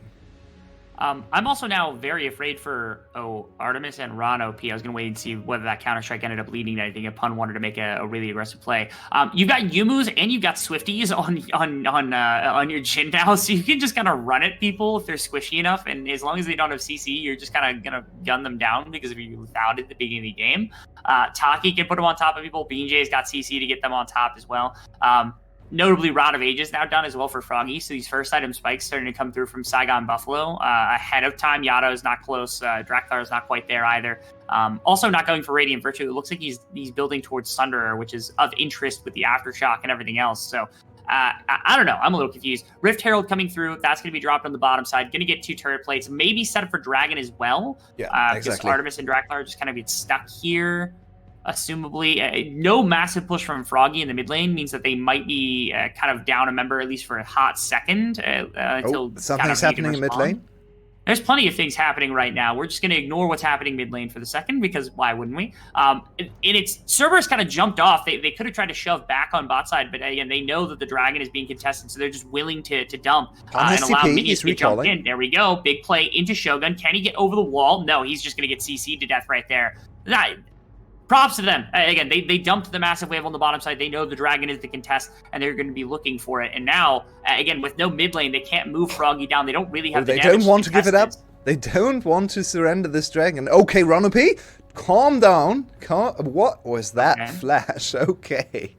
You can appreciate it. That's the OG Ron OP Enchanter style of gameplay. That's what we like to see. Can we get either top laner here, too? Because there is a TP available from Hosbit. They're going to be able to find a stun up onto Yado. Okay. It's going to be the first build going down. Draktar's on the front line with Aftershock. He's going to live for a bit of time. Going to get rooted up as well. Can Froggy find some kind of play? Nope, the Abduct does not find him. Artemis does get dropped as well. But I don't think they can turn back into this. They don't get the dragon either, Yulwei. Just ends up being the one kill traded back forth between the two. And Shogun's back. Can he drop the ultimate? Can he find the shots? Round up, he might die. Now Artemis might be in a really terrible position. Taki, can he clean? Can he find an ult Q? Can he get something here? Please, Taki, the support he can't find. He gets the first one. Now Drakthar in a sticky situation. Can Shogun get enough? Oh, Round up, he's just dying right there. And Taki, can he clean up the final kill? No. Okay, he's going to walk away, and Drakthar finally gets out. What an insanely extended play where Saigon finally gets Shogun back, and now they can walk at Dragon. So it looks like complete in. We go straight into the replay because we have 1 minute to get through, so we don't want to miss anything. It looks completely in from Saigon Buffalo. It's 4v3, but Yada with a crucial mistake walks into the CC, and now it's only a 2v3, which is playable, especially with Froggy being this strong. He forces Drux out of the fight. Yes, he sacrifices his own flash, but now they've delayed Dragon long enough for Shogun to make his way back, and Cerberus completely forgot about this play even existing, and then suddenly gets shot in the back by these huge bullets, and Taki is the Giga Chat he always was. Look at him go. I love Taki so much. He's such a fun player to watch, but Saigon Buffalo just trying to buy time, because their game plan was to play Dragon Snowball, and they really almost relinquished all of their control around the bot side, but just pushing on in a player disadvantage and making it happen. Now 2 dragons to the good and more than a 3k gold lead. So the first big opening in the game has been found by Saigon Buffalo. Yes, a massive kind of swing now with their advantage. And the second dragon, which is the second game in a row now that they've gone for their massive dragon control. And in this game, there's not really much fight back anymore, because you do have Artemis on a decent itemization, no boots quite completed yet, just a ridiculous amount of AD with the BF sword alongside the Gale Force, likely going to be rushing for Infinity Edge on this patch. But outside of that, I mean, I think everybody else is just behind in this game. Nobody else has been able to do, accomplish anywhere near what you have wanted to. Not looking like the Cerberus from the previous game. It's going to have to be one of your OG Artemis V5 type carry situations, methinks. Well, and for now, Saigon Buffalo doesn't really have to push for much. They can just wait for the dragons. We are Ocean Soul once again, which, yeah, you have Sejuani Silas, so that's not the worst option ever. I think Ocean Soul in this current meta is actually better than last year for the most part. I was a big Ocean Soul hater, but I've seen a lot of the tank compositions, a lot of the front-to-back team fighting compositions actually be very threatening, very dangerous with the Ocean Soul, so gives Froggy even more sustain in fights, even more to fight, even more time to get his rotations off, right? So should be a good enough option to win the game. So let's see if Saigon Buffalo can cleanly snowball this game into a Dragon victory, into Baron, and then probably just a 25-26 minute victory. If they can't do that, on the other side we still have Azir and Caitlyn, right? And Jax even. Don't forget about the Jax scaling. So Cerberus now firmly on the back foot, but there is some hope for them in the late game. Your play-by-play caster is also a fool. I forgot that Black Cleaver builds out of very similar items to Sunderer, so it is actually not going to be Sunderer on the Vi. It's going to be Black Cleaver, which is an insanely good early buy, and then you can go Radiant Virtue, and then you do have this front line alongside Pun that can buy you a bit more space. Hopefully get some space for Yado and for Artemis. That is a big hold space. Artemis just caught out of position. Unfortunately, ran up on a tower he had no business contesting in any way. Are we really jumping in right now, Dragon? Yes, we are. Let's go. He's going to try to find that Sejuani. Flash over Taki! Taki, you are a Chad! As Froggy's going to come in with the Abscond Abduct, they're going to be able to kind of deny Pun any access back to the remainder of the lane, and there's no damage. It's just Ron OP. There's 4 members. Yado only just now entering, but Shogun is still full health. This tower is really close to breaking. Where are we going? Osmond now wants more smoke as well. Can he find anything? Pushed into the tower. Doesn't have the leap. Isn't going to be able to find the boomerang, but now Yado in a rough position. They do crack mid-tower. Ends up being a 3-for-2, which is a lot better than Cerberus probably deserved after everything said and done, but still a massive gold swing here for Saigon. They've had enough. They've had enough of this boring-ass playstyle. They want to go in. Look at Taki play this game. Don't do this at home. Whatever he's doing. He flashed like the distance of 2 Teemos too. Like look at this flash when it comes back your way. It's a great start though. Binjay really finding the angles here on Sejuani. A great jungle game from Binjay, recovering after the first pretty disgustingly sim game. But keep your eyes on the Taki. Bam! He flashes like 2 Teemos of distance, not even over the wall or anything. So if he flashes over the wall, the W still connects. Instead, he just wants to be on top of it. I think he might have actually fail flashed. That makes a lot more sense for the confines. Then Husband is feeling himself a little too much here. Not entirely Husband's a Chad, okay? Husband's a Chad. Again, the flash diagonally for basically no reason. We could have just flashed on top of Ron OP and gone for the kill. Trying to find some escape angle, but again, push back with his ear. I love the attempted counterplay, the attempted save of the life, and just like going for a little more than you need to with the flash. But it's not punishing Saigon in literally any way, as they're still up 5k now. This is the Saigon we know. We know they're a very good mechanical team. They're a very good skirmishing team, and it seems to be a little bit of a reversion back to their old style. Not quite as clean. A few mistakes here and there, and a few silly moments, but they're still 5k gold up, so they're still looking to dominate this game, and they are on such strong mid-game composition, such a strong mid-game composition. If you look at the Silas, if you look at the Sejuani, even Husmet now coming together, Cerberus really needs to avoid fighting at all costs, at least until Artemis has 2 items ready. Yeah, earlier in the game, I believe the term I used was je ne sais quoi. I'm now going to use the term bravado as we have a fight on 2 fronts right now. Artemis getting gunned down, and Yato's going to be able to help disengage it. Except Hosman comes in out of nowhere, and he's going to try to find some additional damage on the backline. Is Froggy, who tried to jump in with the additional ultimate, is going to go into Zonius. And now multiple members going down on both sides of the fight. That is a big play from Hosman. That's a big flank from both solo laners that net 3 kills, the Dragon, everything that you could want on the side of Saigon Buffalo. Game 1 was so boring, and I'm so happy that this team was just like, yeah, we hated that. Let's just go back to gooning as much as possible. And they have done a great job of it, as they are now up 8,000 gold and a 3rd dragon to set them up for Ocean Soul in just the next couple of minutes. Yoey, this is the Saigon we've been waiting for. Yeah, and this is the beauty of best of 3s as well. Where after one game you think, okay, this team can never win, right? They got completely annihilated by Cerberus in game 1, and then they change everything, a different jungler, a different mid, and it looks much more comfortable, so much better in the skirmishing. I do have to criticize Cerberus a bit. There was no reason to fight and posture this aggressively, especially from Artemis.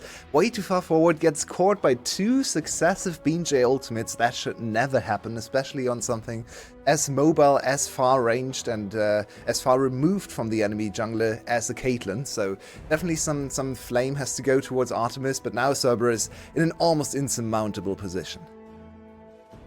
Yeah, we're running into 3-item territory for your Jhin. You're running into stacked Rod of Ages for Froggy as well. Like your Black Cleaver and Trinity Force is now completed on Gnar too. This is not looking good. And again, they're also kind of lacking the damage to get through the Sejuani at this point. BJ's on 3,000 health, and yes, you do have Leandries on Yato, but I just don't think that's going to be sufficient. Like you said, the only member who can save this game, a hero in the midst of the night, perhaps, is Artemis getting onto Infinity Edge. But Artemis has been playing so far forward on this champion. I think it'd be really, really difficult for the Caitlyn to continue to play as aggressively as they are and even utilize the damage, let alone anything else, as the gold lead is just surmounted to far too much. Also, side lanes are constantly getting pushed in. You can't really play against either one of the Silas or the Gnar right now, and so you just constantly bottom and top or push consistently to set up for some of these neutral objectives. It gives so much more control to Saigon Buffalo, which is great to see.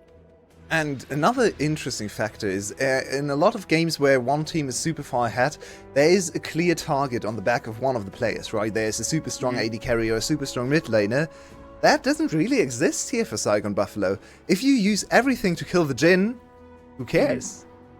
There's still a Silas. Ragnar's dead. That's Baron, almost certainly, unless BJ just gets absolutely devastated. He loses half his health bar to a full combo from Artemis, but that's not going to be enough.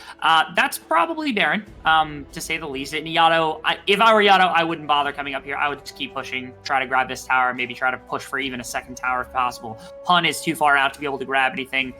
Outside of a Lux 1 in 100 kind of snag here from Rano P, there's basically no chance. He's down to clown a little bit here. All right, Rano P, I'm down. You got a timer? Let's see what you got. The flash! He's got a flash. Oh, and you know what? The decent timing on it, but just not enough damage by any standard to do anything to the Baron. So Rano P cost the flash, cost everything, and still isn't able to make the contest happen. That should probably spell the end of the game here for the side of Cerberus. Saigon Buffalo has too big of a gold lead, has a Baron buff. They get set up for Ocean Soul. Too much resource that's potentially available for the squad. Devastating snowball. And it's nice to see Saigon Buffalo playing this quickly in the mid-game, where their composition gives them the opportunity to just push forward, to go for super aggressive posturing, and yeah, they're getting everything on the map. Cerberus is left with too few resources to have any chance of a real comeback. Yes, they do have Azir Caitlyn, but they're so unbelievably far behind. They're going to face an Ocean Soul Silas Sejuani in the next fight. And even the Jhin, as you pointed out in the draft, it's a much better Jhin game than the last one. There's no big Sion who's gonna just tank 50,000 shots per Jhin. And even Pan is too far behind to stand up to the Jhin for too long, as Silas gets shuffled back. Okay, but counter shuffle coming in from Froggy is they're able to find Yato. Yeah, he showed you how it's done right there. As that's going to be Drakthar also losing the majority of the health bar. BJ got cleansed up by Taki right there. Is Shogun, is he going to pop ultimate, try to push them back a little bit further? No, he's not. Instead, he just run into mid lane, try to crack that mid tower. Nobody's there for the defense. Makes all too much sense. I love that little no-you situation because last game, Froggy was trying to play the massive engage. And Silas is a champion that is fine doing that, and he does it better with the Azir ultimate. So, like, his Azir ultimates are really good, and he's on a champion that actually wants to engage, unlike the Azir, who's trying to be the primary damage of the last game. So, he got to live out his power fantasy from game number 1 here in game number 2. That's the Jhin ultimate. Putty's under real threat of dying here. Artemis is going to take too much damage. That is insane. Froggy couldn't quite get the chain to get into the backline. Now is actually going to get rooted up in a really bad position. Love the stopwatch, just try to break the tower aggro. But with the Baron buff minions in the base, certainly mid inhibitor going to go down. Yeah, who cares about the Ocean Soul? If we can find another way to get into the base, why not just use the Baron buff instantly to break 2 inhibitors, potentially? At least 1 inhibitor and 1 inhib tower. So now quickly go back to the Ocean Soul. It's standard play. It's very nice to see Saigon Buffalo recovering after that horrific first game. And as you rightly point out, Froggy on champs where he's able to engage where he should engage is such a big deal because his engage sense, his skirmishing sense is amazing. Yes.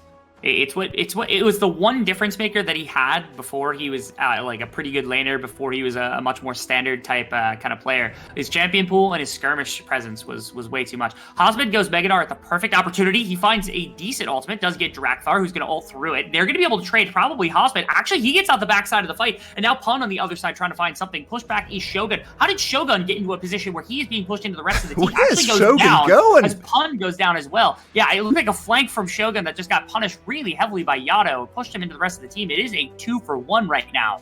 Drakthar still alive to potentially contest the soul. It's just Froggy for damage for the most part as well. You do have to be very careful if you're Artemis not to get assassinated right here. But notice Hosmed does not care about whatever qualms you right now if you are Cerberus. They're stuck here contesting the dragon, but Hosmed's just going to win the game. I don't even care about what's happening right here. They're going to jump in. They're going to try to buy some space for Artemis. That's going to be an ultimate coming in from Froggy to try to find Artemis, and that's going to be a very dead Artemis at the end of the fight. This doesn't matter. Again, literally nothing happening here matters in the slightest. I don't care about what's going on because Hosmed's literally winning the game on the other side of the map. It looks like Ronop, he was able to clear enough of the wave to maybe be competitive right now, but that's about all you've got. He doesn't have the damage to stop Hosmed in any capacity, especially after the Ocean Soul goes over. Yes, Hosmed did not win the game, but the game is won from Saigon. Yeah, Saigon Buffalo really just confirming everything. And yeah, it's high-octane gameplay, a little bit silly from time to time. Shogun ending up somewhere where Jhin does not belong. Flanking Jhin. I never thought I'd see the day. Hey, he's trying to be Huan Feng from 2020 when he had all those amazing flanks. The reverse ultimate, I remember, from inside the enemy base. That was something. Do we get the replay of it? Do we actually get the I actually want to see what happened to him. Where did he come from? Okay, he came from the back. He like almost assassinated. Oh, he did assassinate Ron OP. Okay, so there was that. Then goes into Zonia's, which just made no sense to me. I was wondering where the second person went down because I thought 2 went down on the front line, but I'm like, okay, Drakthar was the other one on the front line. Yeah, look at Froggy, by the way. Froggy already used the Jax ult early in this fight, and Artemis thinks he's safe. Okay, we can't see it, but Artemis thought he was safe because the Froggy ult was already down, but then the Froggy ult came again. Really nice buffering of the... Ooh, Ronopi showing off some mechanics there. Very near Captain Jack. I don't think it was a perfect one, but it was very near perfect right there. And it's harder to do on yourself with the Mikaels because you have to buffer it before the CC hits. You can't actually Mikaels in the CC as far as I know. So you have to do it slightly before the CC hits. Really nice from Rona P. Gets away with his life. That was probably a Captain Jack for a Mikhails, because I wasn't considering you can't actually hit yourself with it when you're CC'd. So he hit himself before it so that he got the extra tenacity so that he could walk away from it faster. That's actually genius. Okay, Ron OP. You failed in a lot of other aspects in this game, but I'll give you that one. You've earned that one from me. And now we're just being a bit silly because this game is really over. But all right, they're too far behind. It's the Ocean Soul. Look at BJ's HP and now factor in the Ocean Soul. He could just stand in the tower and just laugh at them for fight. Okay, Pun, don't run away. You're a coward. Oh. Okay, Ahazbed's gonna ruin the 1v1. Oh, he didn't ruin it yet. Okay, wait. We still have a 1v1. As long as Froggy is gonna be able to get this. Ahazbed, don't you throw a boomerang or I'm gonna be upset. Okay, now Ahazbed's gonna trade in and try to find Pun here, as that will be the Jax going down. Is this really that valuable? I feel like this is just them delaying the game longer than it needs to. Pun is actually doing a fine job making sure that Ahazbed can't keep pushing. I mean, look at the other side of the map. You ran the wrong way. They're actually just taking Baron in the meantime. Okay, it takes forever because they have Jhin, so no actual damage on the Baron. They need to teleport in the mid laner, and Drakthar, I'm sorry, bro. Drakthar is going to die immediately, so that's one down. Will they turn for Baron? Yeah, they're just going to turn for Baron, probably grab up the Baron buff, and then walk it into the base. It's all that needs to be done, right? It's just a gentle waltz into the base of Cerberus to take us to game number 3. I want to see Shogun's AD. What do you reckon? What is he at right now? Right now, it's probably sitting at 500 right this second. It might be a little less than that because I'm bad at math, but I'm reckoning about 500. That's assuming that we can get our observers to actually show us. Pretty decent. Look at the Jax build. He's trying to go all out. He's hoping for some miracle-based defense, and we had one today already. We had the absolute insane comeback from SPTC in Game 2. Go back and watch that after this broadcast, because that was something to behold. That was Kassadin XW. Yep. But it's probably not going to happen here, because they have way too many tools to just force their way into the enemy base, and there's no Kassadin on Cerberus' side, so there's not. I'm not really seeing it happening. And even if you could attribute something like a Zir or Caitlyn to the level of scaling of a Kassadin, they just don't have that scaling yet. They're not there quite right now. They're not there, right? Down 14,000 gold. They don't have the itemization that the Kassadin was able to get to. I think Yada went Rabadon second and is going to be in the middle of the third item when we get to see the scoreboard next. Keep your eye on the bottom left for me, Yue, too, because eventually the Jhin will be the focal point most likely, but I'm not positive of that. We have 2 minutes until Elder Dragon. That flip could mean the one avenue that Cerberus has to get back into this game, but it's not a good one, but it is an avenue to try to get back into this game. There is this 0.5% chance, maybe, just maybe, something weird happens, BJ overpushes, Froggy oversteps and dies. You never know. I am a little bit disappointed in Saigon Buffalo's closing in the last 5 minutes. I think they could have been much more assertive and just used their ability to just literally run under the base towers, because there's one tower left in the whole game. Just take the inhib, and there we go. They're finally on it. Okay. Easy enough, and able to kind of push everybody back. There's not much left sitting in defense of this Nexus. Now they're going to jump in. Drakthar is going to get pushed back, and the rest of the team going to go down immediately. Yado is going to get fired at. It looks like he puts up the Azir tower, pushes everybody away, but it looks like he's going to go down as well. Now Pun, can he make the Pun V9 happen? I don't think it's going to. He has to flash out immediately after jumps in. He regretted that decision real quick, and the bot lane's all that left, but they just don't have the damage.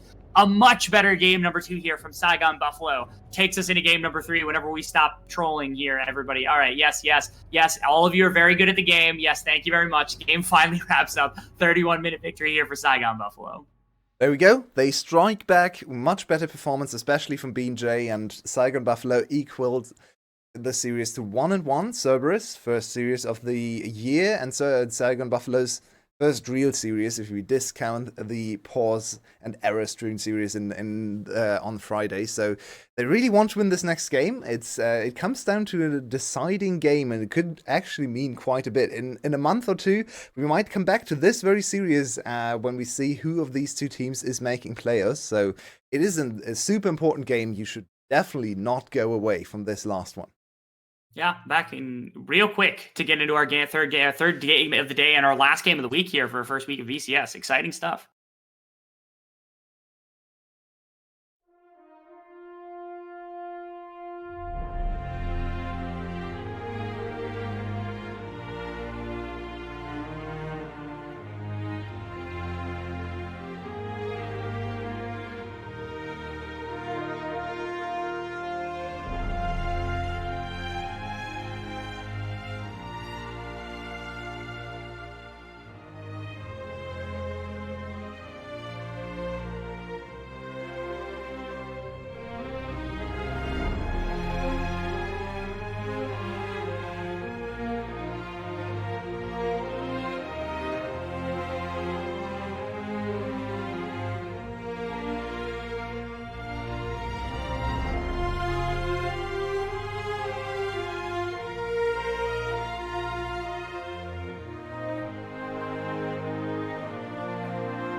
Welcome back, everybody, to game number 3. We've got our final game of the week here, VCS week number 1. Exciting stuff has led to all of our teams looking great in a number of circumstances. And now we get our third game, Saigon versus Cerberus. 2 teams we have high expectations for walking into the end of the season. Likely 2 teams contesting for playoffs.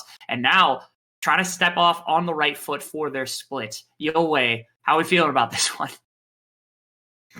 And forth. So many series have been back and forth. Honestly, we were robbed of the deciding game in Series 1 today, where in Game 1 there was a stomp for SPTC. Then Game 2 should have been a stomp for Team Secret, but they made some blunders later, and SPTC stole that one away.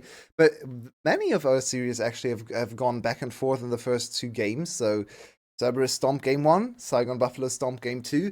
Differences in playstyle quite severe, so I'm really interested to see which of the 2 playstyles comes out on top. And Saigon Buffalo, do they keep playing old school Saigon Buffalo, skirmish, mid-game focused style, or do they go back to their initial approach under utility, which was much more late-game focused? Azir in the mid lane, please no. Late-game scaling, late-game team fights, clean macro play. I don't know. I hope not. We'll see whether something changes, whether it gets kind of pushed around. It seems like Saigon has been leaning a bit towards kind of trying to snowball the early game a bit against this squad. Maybe this is a scrim diff where it's like, okay, if Cerberus has been coming out with the same squad that's been playing for a couple of years, and they've got one of the top ADCs that we've ever seen, you don't want to give them the best of the best of the best when it comes to late game team fighting. You don't want to give them a bunch of kind of even footing to work with. And so we're going to deny that. Back to blue side goes Cerberus. That's what I think blue side's won both games so far. So there's that one little caveat to throw in. I love that the Varus has also been taken away first pick. Notably, the Caitlyn and the Nami for 2 different bot lane combinations had to be removed alongside the Jace, which is a Hazmat and Froggy kind of flex pick. And so Ashe is left up potentially as the flex for Taki down to the bottom side. Yeah, and Bean Jace Sejuani was great last game, instantly taken away again, so he needs to find a jungler that he's comfortable with. I think his Wukong traditionally was quite good, so we finally see him on Wukong. I think that's a decent matchup. I would have prayed for Lilia, because we know G2 really likes to slam Lilia into Sejuani first pick and kind of warn teams off the Sej first pick, but it's not happening here. Now, bot lane might be the priority for Cerberus. They could also just drop it completely for the second phase and secure strong solo lanes. Those 2 approaches are both possible, but I think just safety first. Bot lane here. Okay. And now, I mean, it's Ron OP. He tried his hand at the Lux. I'm not saying it was awful. Just saying I get it, right? And then the Ashe on the other side. Again, if it goes to Taki, you do have this range kind of disadvantage to worry about if you're the Nautilus. But the one benefit is that you can make that aggressive play happen. Unless we flex all of it and we go Braum, who has been rising in some power level at the beginning of the season, has actually been good against other melee supports in a number of circumstances, and the double slow would be menacing. Yeah, what a flex coming out here from the side of Saigon. They just throw the Braum into this composition where it looked like maybe it was going to be double marksman. Now the Nautilus is going to have an even worse time dealing with Ashe slows and also Bronze stuns from melee range. Very surprised by this ban here. Yona banned on the side of Saigon Buffalo instead of Cerberus, and I can't imagine Yado playing Yona, so that's an interesting thing. Everyone seems to be playing Yona these days, so even Yado picked up the Yona. Let's see it later maybe, but it's a ban against Cerberus, and they could have picked the Yona on 4 here. A little bit surprising. It is very threatening together with Sejuani.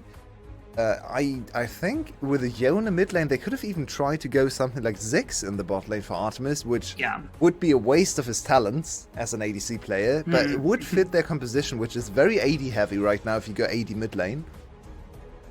So this is super weird. I'm curious why the Yone gets banned out, mostly because I'm like, okay, if they're defending what should be a blind mid lane pick, that's fine. But they already know Jax is going top lane, because Jax doesn't really get played in jungle. You've got the Sejuani. Unless you're really trying to flex here, it would be quite a bit of a stretch to assume it's going somewhere else. So this should be top counter against the Jax more than anything else. So then what were you banning? I guess you don't want like super aggressive picks if they were to flex it in a mid lane or something like that. Maybe they're worried Yado can pick up the Jax for a single game and that Pun gets some sort of really advantageous matchup.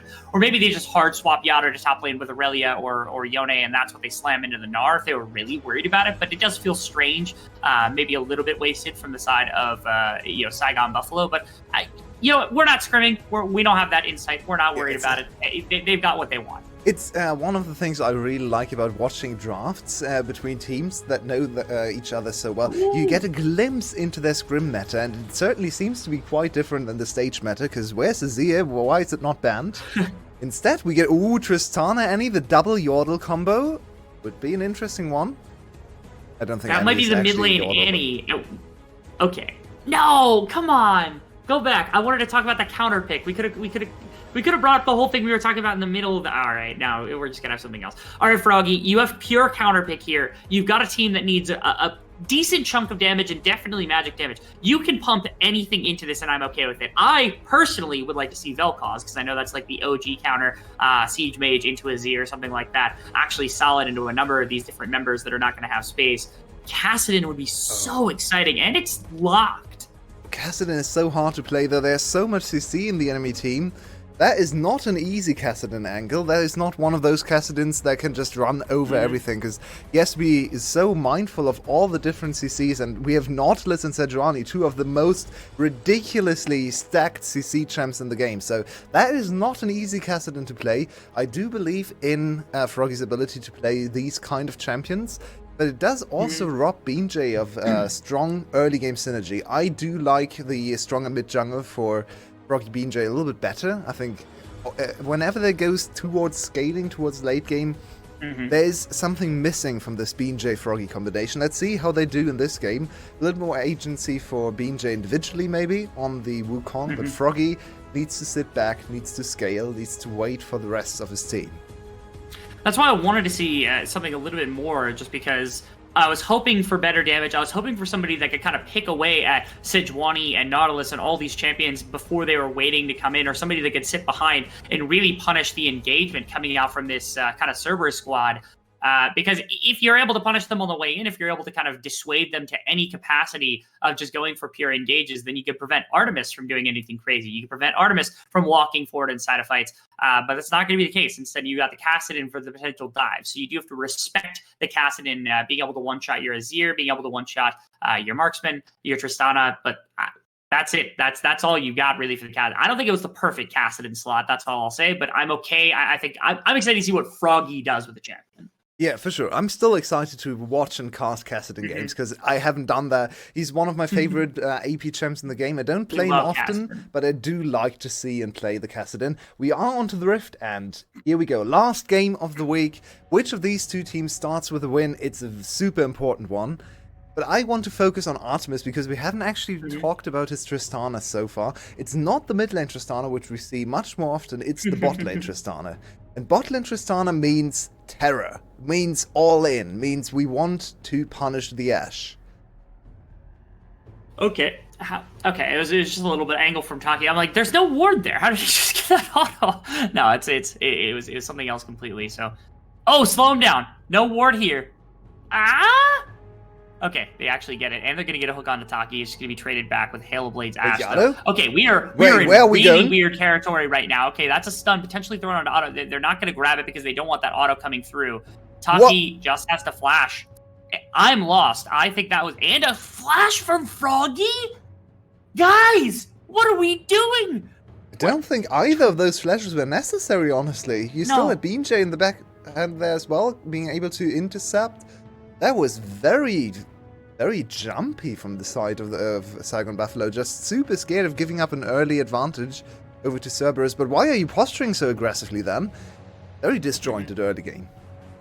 It's very greedy from the side of Saigon to want to make that play happen. And if I had to take a wild gamble, it would be you don't want to give massive advantages in the laning phase over to either the bot lane or the mid lane by not flashing. Because again, I don't know that Froggy necessarily was under dire straits of that punch stun, even if it comes through, actually, potentially killing him by any standard. Nobody had really that closing ability yet to be able to make that happen. Taki might have been the same position where it's like, okay, Taki is like, I don't want to cede control of the bottom lane by losing half my health bar, then having to flash. So I'll just flash early. It's like an early respect flash, but it's so much that was unnecessary because they chased the one member of Cerberus, not expecting the reinforcements to be there. Yeah, now it's so hard to play for Froggy, even harder than before. It's already not a matchup that's super easy before level 6, and now he can't even play up because Druktha could punish him all the time, so it's on Yado to keep Froggy's HP bar low enough, so Froggy has to respect the gank any time now, and this could really transition into something like a 30-40 CS deficit if Froggy plays safely enough to not die. If he agrees for CS, you can punish him. Hasmid against Pun, we have seen this matchup before. This time it's Hasmid with the early push, getting the better of Pun on the second try. Yeah, doing a lot better. Again, the Gnar versus the Jax matchup is a recant of what we saw in the previous game. And it wasn't great for Pun. The laning phase didn't feel good. The team fighting definitely was not good. As it seems like Saigon's just kind of getting run over a little bit at the beginning of the game. That's expected out of the mid lane position. Although, to be quite honest, Froggy's probably really close to lethal situation. If he gets bone plating back up, I wouldn't be surprised to see a little bit of a play here. Nicely timed. Very, very nicely timed coming out from Drakthar. That's going to be first blood over to Pun on the top side. Oh, my apologies. Over to Drakthar on the top side. Hasmid too greedy. He could have flashed the initial CC and then hopped away to get more space when the Q is not there, because the Arctic Assault, of course, is able to cancel his jump. It can't do anything against his flash, so just the wrong selection of abilities. He still uses his flash, so now he's super vulnerable. We saw the early top dive in the last game from the blue side, so Saigon Buffalo actually making it work. Now Hasmid, no flash. He doesn't TP back to lane. That's very interesting to me. They're holding on to the TP. But yeah, if he flashes here over Druktha... That's so good. That was really insane. Yep. It was well timed by Drakthar, because again, if he holds the Q for the E, then it's a situation where you know that you've got that coming through, and otherwise you have to pick a direction to flash in as Hasmid, and then you have to hop and hope that like Drakthar doesn't catch you, which I think was a higher probability chance, but that's speaking in hindsight. If you're Hasmid, you're thinking, okay, can I play mind games and get a hop off before the flash comes through? And it just was not the case that Drakthar was able to read it, and it was a surprisingly well read Sejuani, like a decent skill difference Sejuani Q coming in, which isn't a very often thing that we say. Bottom side, Ron OP, again, being the melee champion, into the Braum, having to deal with a little bit of the stun coming through, but Artemis with solid trade damage back doesn't end up netting that much, as somehow, actually not somehow, an early game advantage for Cerberus already kind of making itself known. So you've got a few hundred gold now, a lot of it in the top side, a lot of it into Drakthar, but still, nonetheless, a big advantage to begin the game. Look at mid lane, there's a gank happening. The Wukong in the lane, we can't see it, unfortunately. Gado not forced to flash, so everything is alright. Binja just trying to help out Froggy. And Froggy made it to level 6 almost unscathed, so he is down quite a few CS, but that was to be expected. He didn't die with his flash down. Now he's close to 6, and his flash is coming up in a minute, so Froggy good to go for the rest of the laning phase. He would assume. Still, a decent early advantage for Cerberus, who are winning all the lanes and are getting the first dragon as well. So, yeah, Cerberus really looking like the stronger team in the first 5 minutes of the game. In this one, you do know that you have this late game insurance of the Kassadin, so maybe Saigon doesn't feel as pressed to make things happen. But again, over the course of the series, it feels like that was their MO was to play the opposite strategy. So to see this come out in the third game is a bit surprising from Saigon, as that's going to be Froggy. Perhaps you've caster cursed him, unfortunately. No way, as he does go down to a Ron OP gank to the mid lane right before the flash comes up, too. Literally seconds before his flash comes up. And they're able to find a play where it is a kill going over to Ron OP, but an assist going to Yado. And that's one of those situations. Oh, what? Taki, where are you going? Where are we going?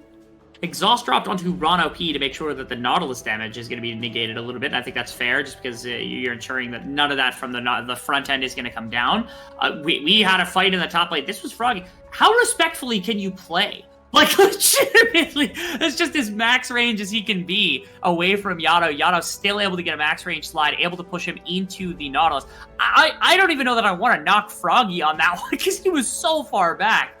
It was just his maximum range as he could get for Yado. Yeah, and if you looked at his timer for flash, it was also like 4 or 5 seconds away. So the most unfortunate death, I thought Froggy had weathered the storm. I thought Froggy was able to survive, but he does get down in the end. He's now 20 CS down. This game is quickly getting out of hand for Buffalo. Sure, they're not out of it yet. They have good scaling. They have good ability to make fights happen, but they need to find a way back here, staunch the bleeding, especially with Yado in the mid lane dominating. Look at Froggy's positioning. He has to sit back so far, and the support called into the mid lane to just give him a little bit more defensive ability. So yeah, Froggy really in a tough spot here. so at the start of the game. All right. Again, it's a question of whether or not...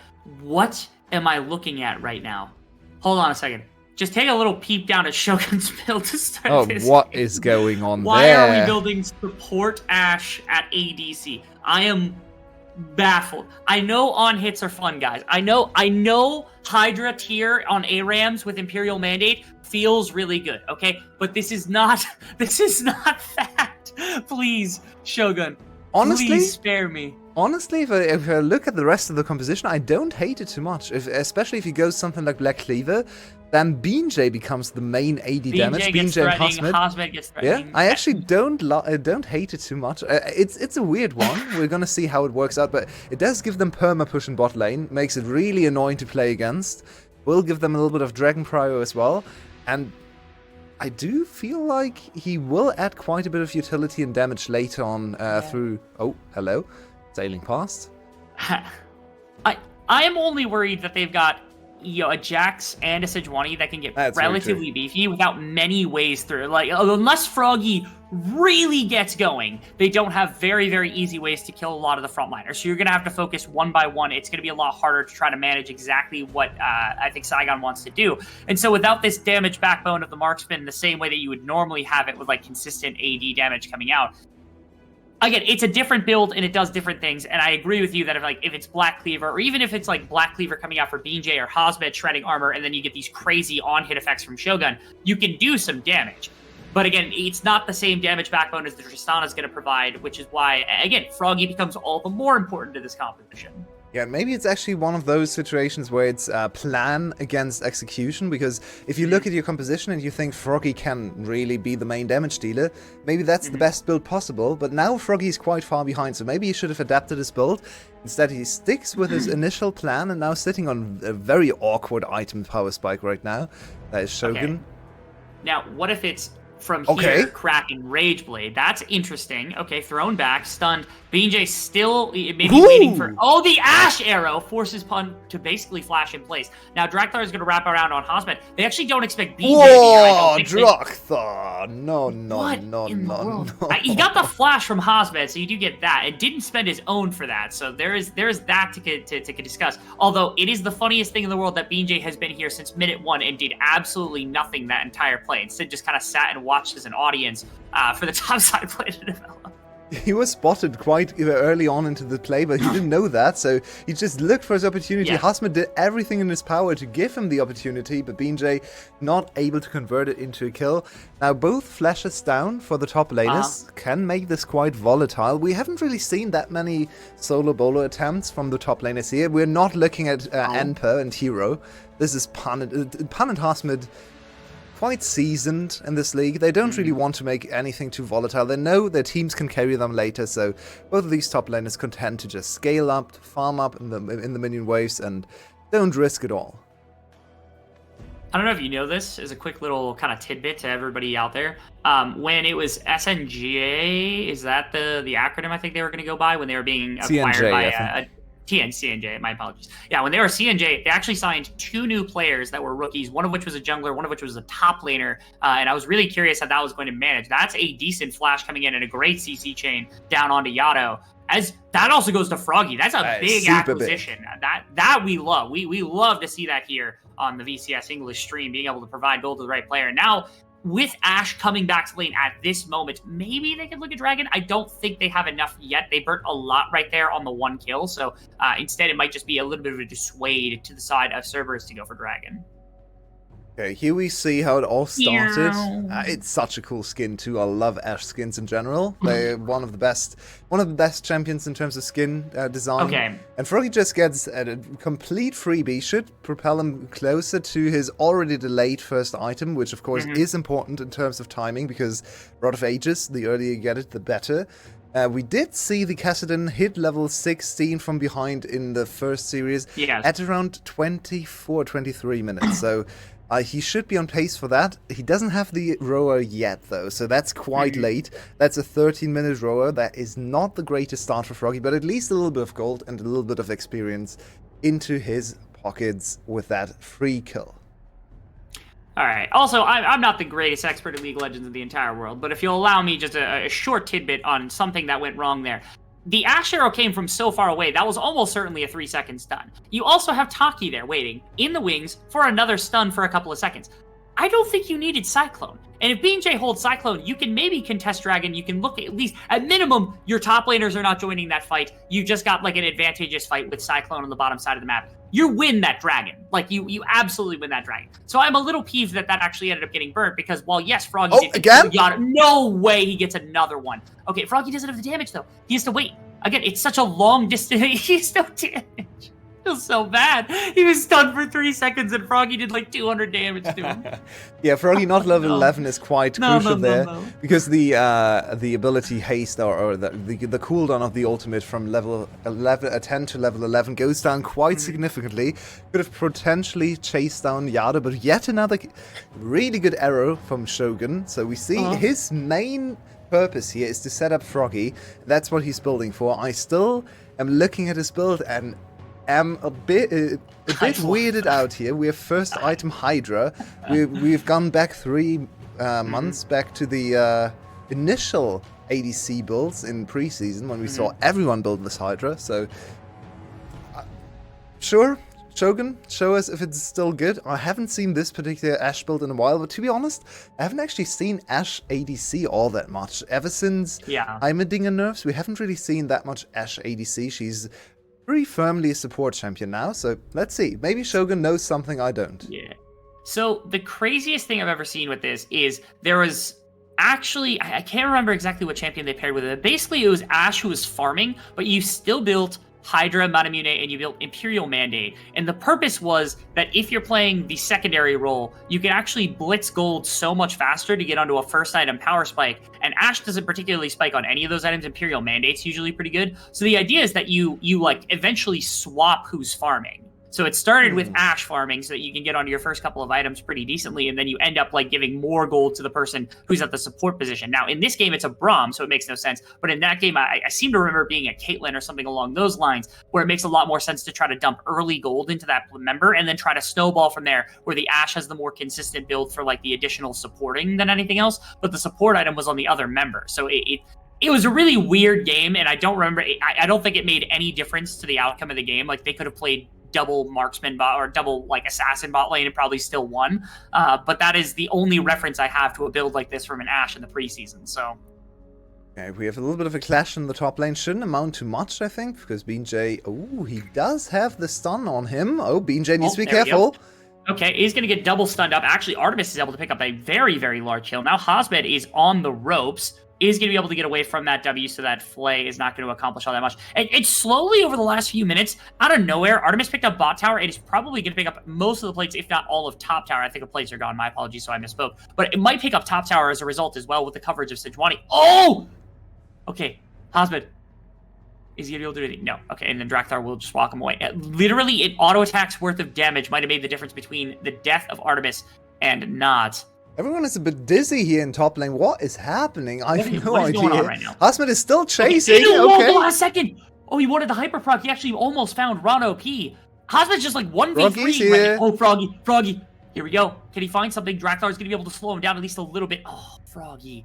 Feels like there was an angle there to maybe take. I don't think they had vision on him up until that point, but all right, it's fine. We're okay. It's a 4,000 gold advantage. A lot of it in Artemis over just the last couple of minutes. And so the coordination is just missing from SGB. So many frantic plays where they see the low HP boss and then just try to make a play out of nowhere. And it's not very well set up on either side. So they do get away here, but they had to invest Froggy's TP just to catch one wave. Not let that pun snowball into oblivion.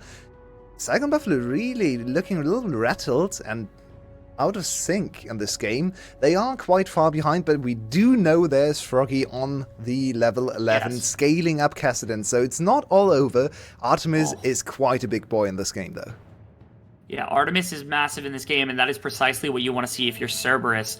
Well, yes, eventually will... Oh, actually, finds a really, really nice Q or W to be able to kind of get out of that situation, was able to funnel it properly to ensure that it wasn't going to get sniped up by the Asher or end up falling in any capacity. Well played by Artemis. And now Dragon is a really big tool, and I think that's why Saigon Buffalo is showing up in spades here in the mid lane, because they do not want to give up for a third Dragon. Rift Herald's going to get popped, which might buy a little bit of attention. Now into the rest of them is Pun, trying to find some damage against Bean J. Has to slip back over top of the wall. The Rift Herald gets absolutely nothing.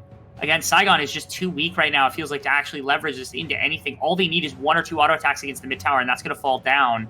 A decent amount of damage getting traded back, actually, from Saigon Buffalo onto a couple of members here. And again, the Dragon, to me, is the real objective. Even if you give Dragon, they're going to look for Ron OP. They're going to find a Cyclone. Ron OP has to flash into the wall. Now Shogun getting stacked on. Into the back goes Pun. That's a big Azir ultimate to try to find Bean J. They're not going to be able to get anything in the backline. Is Froggy trying to find some assassination? Doesn't actually get it, but it was Ash that picks it up. And now, the rest of this fight, can Shogun carry the rest of it? I don't know that he's got the damage. Oh, Artemis is going in. Artemis is going to jump in. He's going to get blocked by a shield. Well played by Taki, just to make sure the damage is going to come What is happening? He's going to be able to throw them back into everybody else, but he just don't have the damage. There's no damage here to kill anybody. Yulwei, they're so close. A couple of members down to very low health bars, but now you lose the mid tower. I don't know how Pun dies to that, but ends up dying in the grand scheme. Shogun, can you keep pushing? Can you try to prevent them from dragoning here? Looked so good at the start. We have 20 seconds to buy for Hasmid's teleport to come in, but I don't think they can do it. Saigon Buffalo, do they try to risk it? You can't let them sit on this. Oh, Bean J is actually here. Wait actually has the angle, has the smite as well. Drakthar, they have to abandon this. Okay, that actually is a win. That's a massive win for Saigon Buffalo. Oh, Drakthar is still looking for it. He could try to steal it, try to get his soul point. Nope. Okay.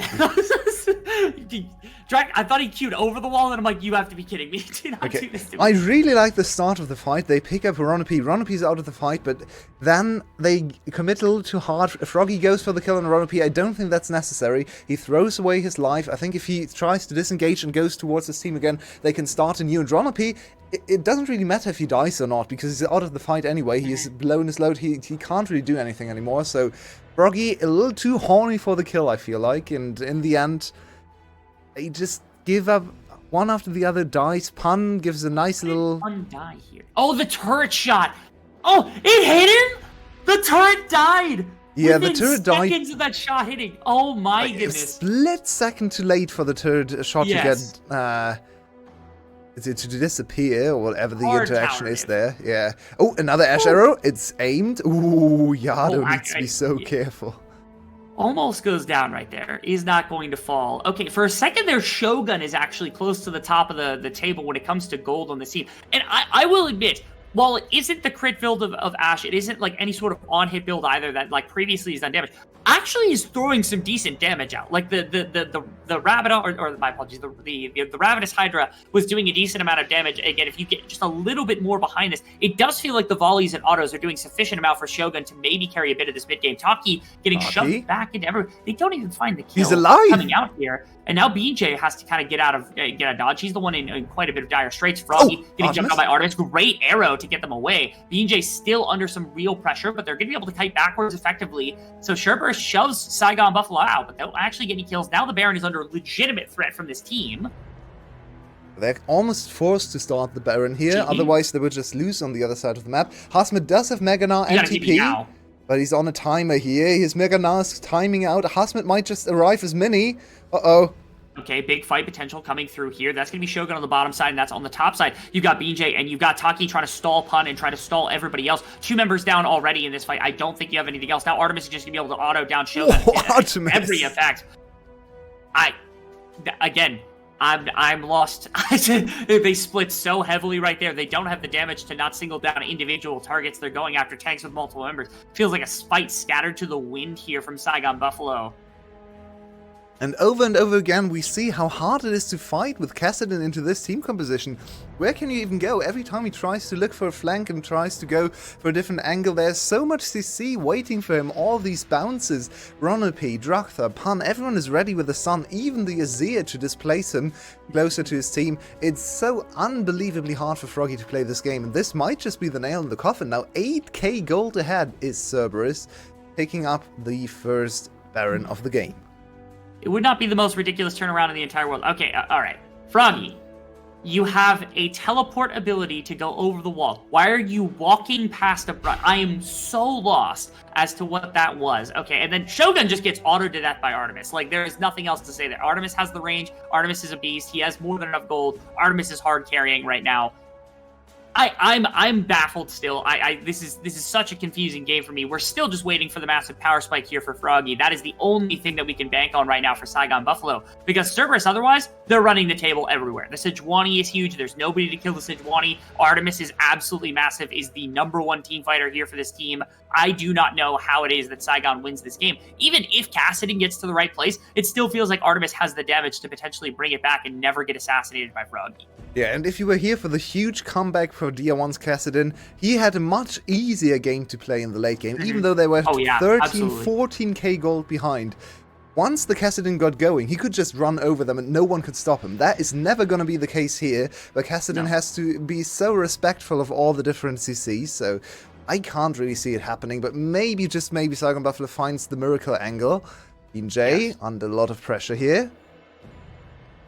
Okay, mid tower falls almost certainly. I wonder if they're able to get inhibitor as well. I wonder if you even want inhibitor, just to make sure that, like, if you have perma pushing, you are just handing minions over to Kassadin, which is not necessarily a good thing. So I actually don't mind the idea of grabbing as many inhibitor towers as possible to make sure that goes. That's a fight coming in. BJ finds a decent Cyclone. Pun goes down very quickly inside this fight. And on the front line, that's going to be a Gnar brought down immediately, as additional damage coming in on the backside of that fight is not going to be able to find anything close so far, but the minion wave is gone. Now they're protecting their inhibitor. Drakthar on the front line looking for something. Yato going to throw in soldiers, but again, it's Artemis that's got most of the backbone of the damage. They're just going to give the inhibitor. I think that's a fair trade, because it slows down the pushing a little bit here from the side of Cerberus. They're going to hang around, try to maybe push up this bot side, and that's what you've got.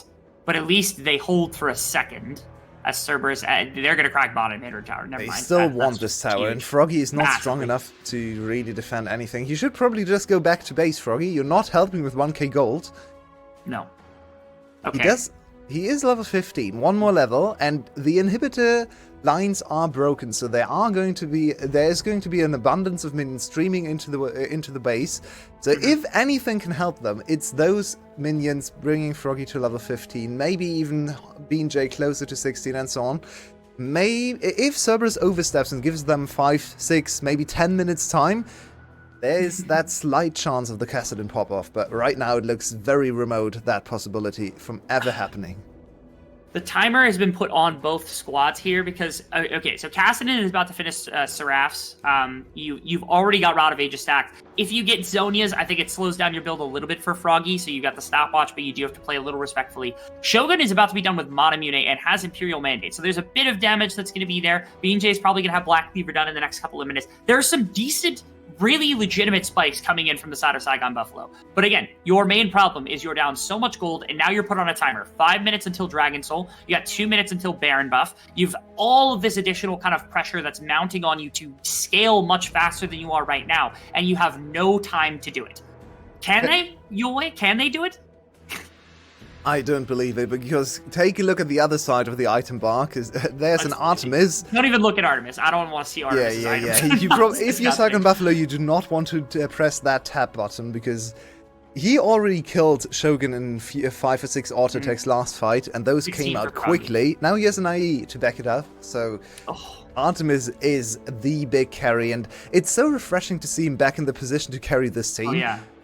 2 big frontliners for him, maybe even 3, and he is the main carry. He's the best ADC of the league, and they are pushing forward. All right, there we go. Engagement. Rana P finds a pull on a BJ, which doesn't get to do much. That's a W. Now into the rest of everybody. Artemis is able to snag one immediately in this. Hosmed on the front line actually falls out of Megadar and is able to do anything else on the backside. As Artemis gets the second one. And now, can you just keep autoing? Can you keep doing things? Froggy goes into Zonias, but it's just not going to matter. Can Artemis keep going? That's a triple kill. Break the inhibitor. No. Screw the inhibitor. Go off to the penta. Come on, Artemis. No. We're going to lose the 10-second timer. Dang it. Okay. Well, that's the end of the game. So, does not matter. Yeah, all right. The team fight just so well played from Cerberus once again, just establishing the better lines. No way for Froggy to penetrate into the back line whatsoever. Just front to back. This is textbook style. Almost enough to kill Shogun as well. But that's a 27-minute stomp coming out from Cerberus.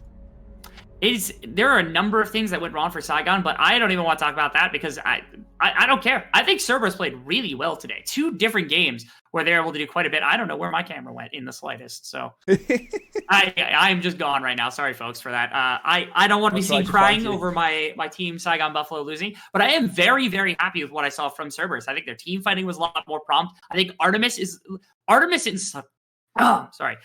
in summer looks so deflated and so much like a shell of his former self, and it's kind of nice to see Artemis kind of with a little bit more pep in his step here at the beginning of the split, being this big carry for Cerberus, which is kind of what they've been propped on for the last couple of years. Again, when we call him the best ADC in the league, there's a reason we call him the best ADC in the league. Yeah, and what a statement. Oh, look at these. Okay, you can't see them, but the jerseys. I am a big fan of the Cerberus jerseys. We need to show them later on socials. I'm a big fan of Cerberus being back in the mix. They still have Ego lurking in the background somewhere if Druktha ever doesn't play up to snuff, and we don't know, maybe Ego could come back too. But for now, they play exactly what we thought Cerberus should always play around. Very strong team fighting identity, front to back, just establishing battle lines very clearly, and Artemis being the best team fighting AD carry in the league. His laning was solid too. Ronape played a really good supportive champs. We don't talk about his Lux. Don't play Lux again, Ronape. Just don't. And Saigon Buffalo starts this season with 2 losses to good teams. Fair enough. It's against Secret and Cerberus. Both of these teams we think are going to be playoff contenders. But we also thought Saigon Buffalo should be the favorites coming in. So not looking great on that front. Yes, this was the split that we thought that, especially with some of the steps that GAM had taken, that maybe there was an opportunity for growth here from Saigon Buffalo, especially with 5 returning members. But again, it's Saigon. Their early season woes are inevitable. That's as true as anything else. So we'll worry about that at a later week. I'm excited to see more Cerberus as well. Taking a win against Saigon Buffalo, I think, is a really, really solid win to begin off their season. And there's a long way to go. There's plenty of League of Legends left to be played here in the VCS.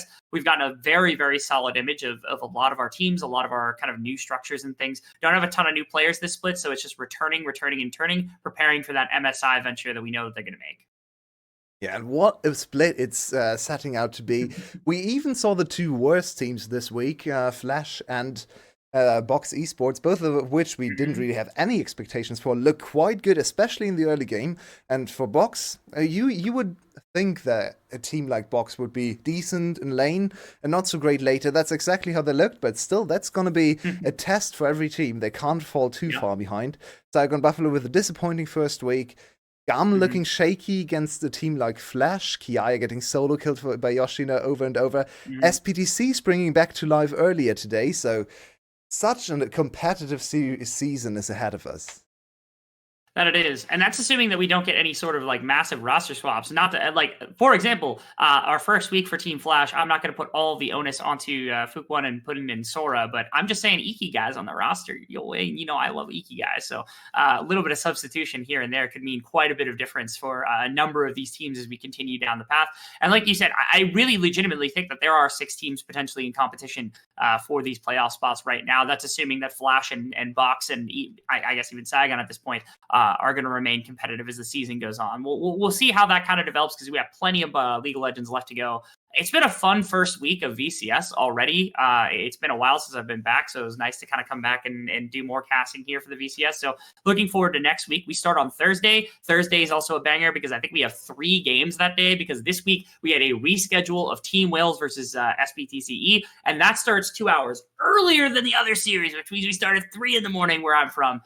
Which is pretty exciting stuff. So just as a note, next week on Thursday, we have 3 full series. We get mega week, 4 days, 3 games on the first day. Pretty exciting stuff. So I've been Rebel Fox alongside me, You'll Wave. From everybody here at VCS, even though you can't see me waving, I'm waving right now. Hope you have a wonderful time. And looking forward to see you back next week.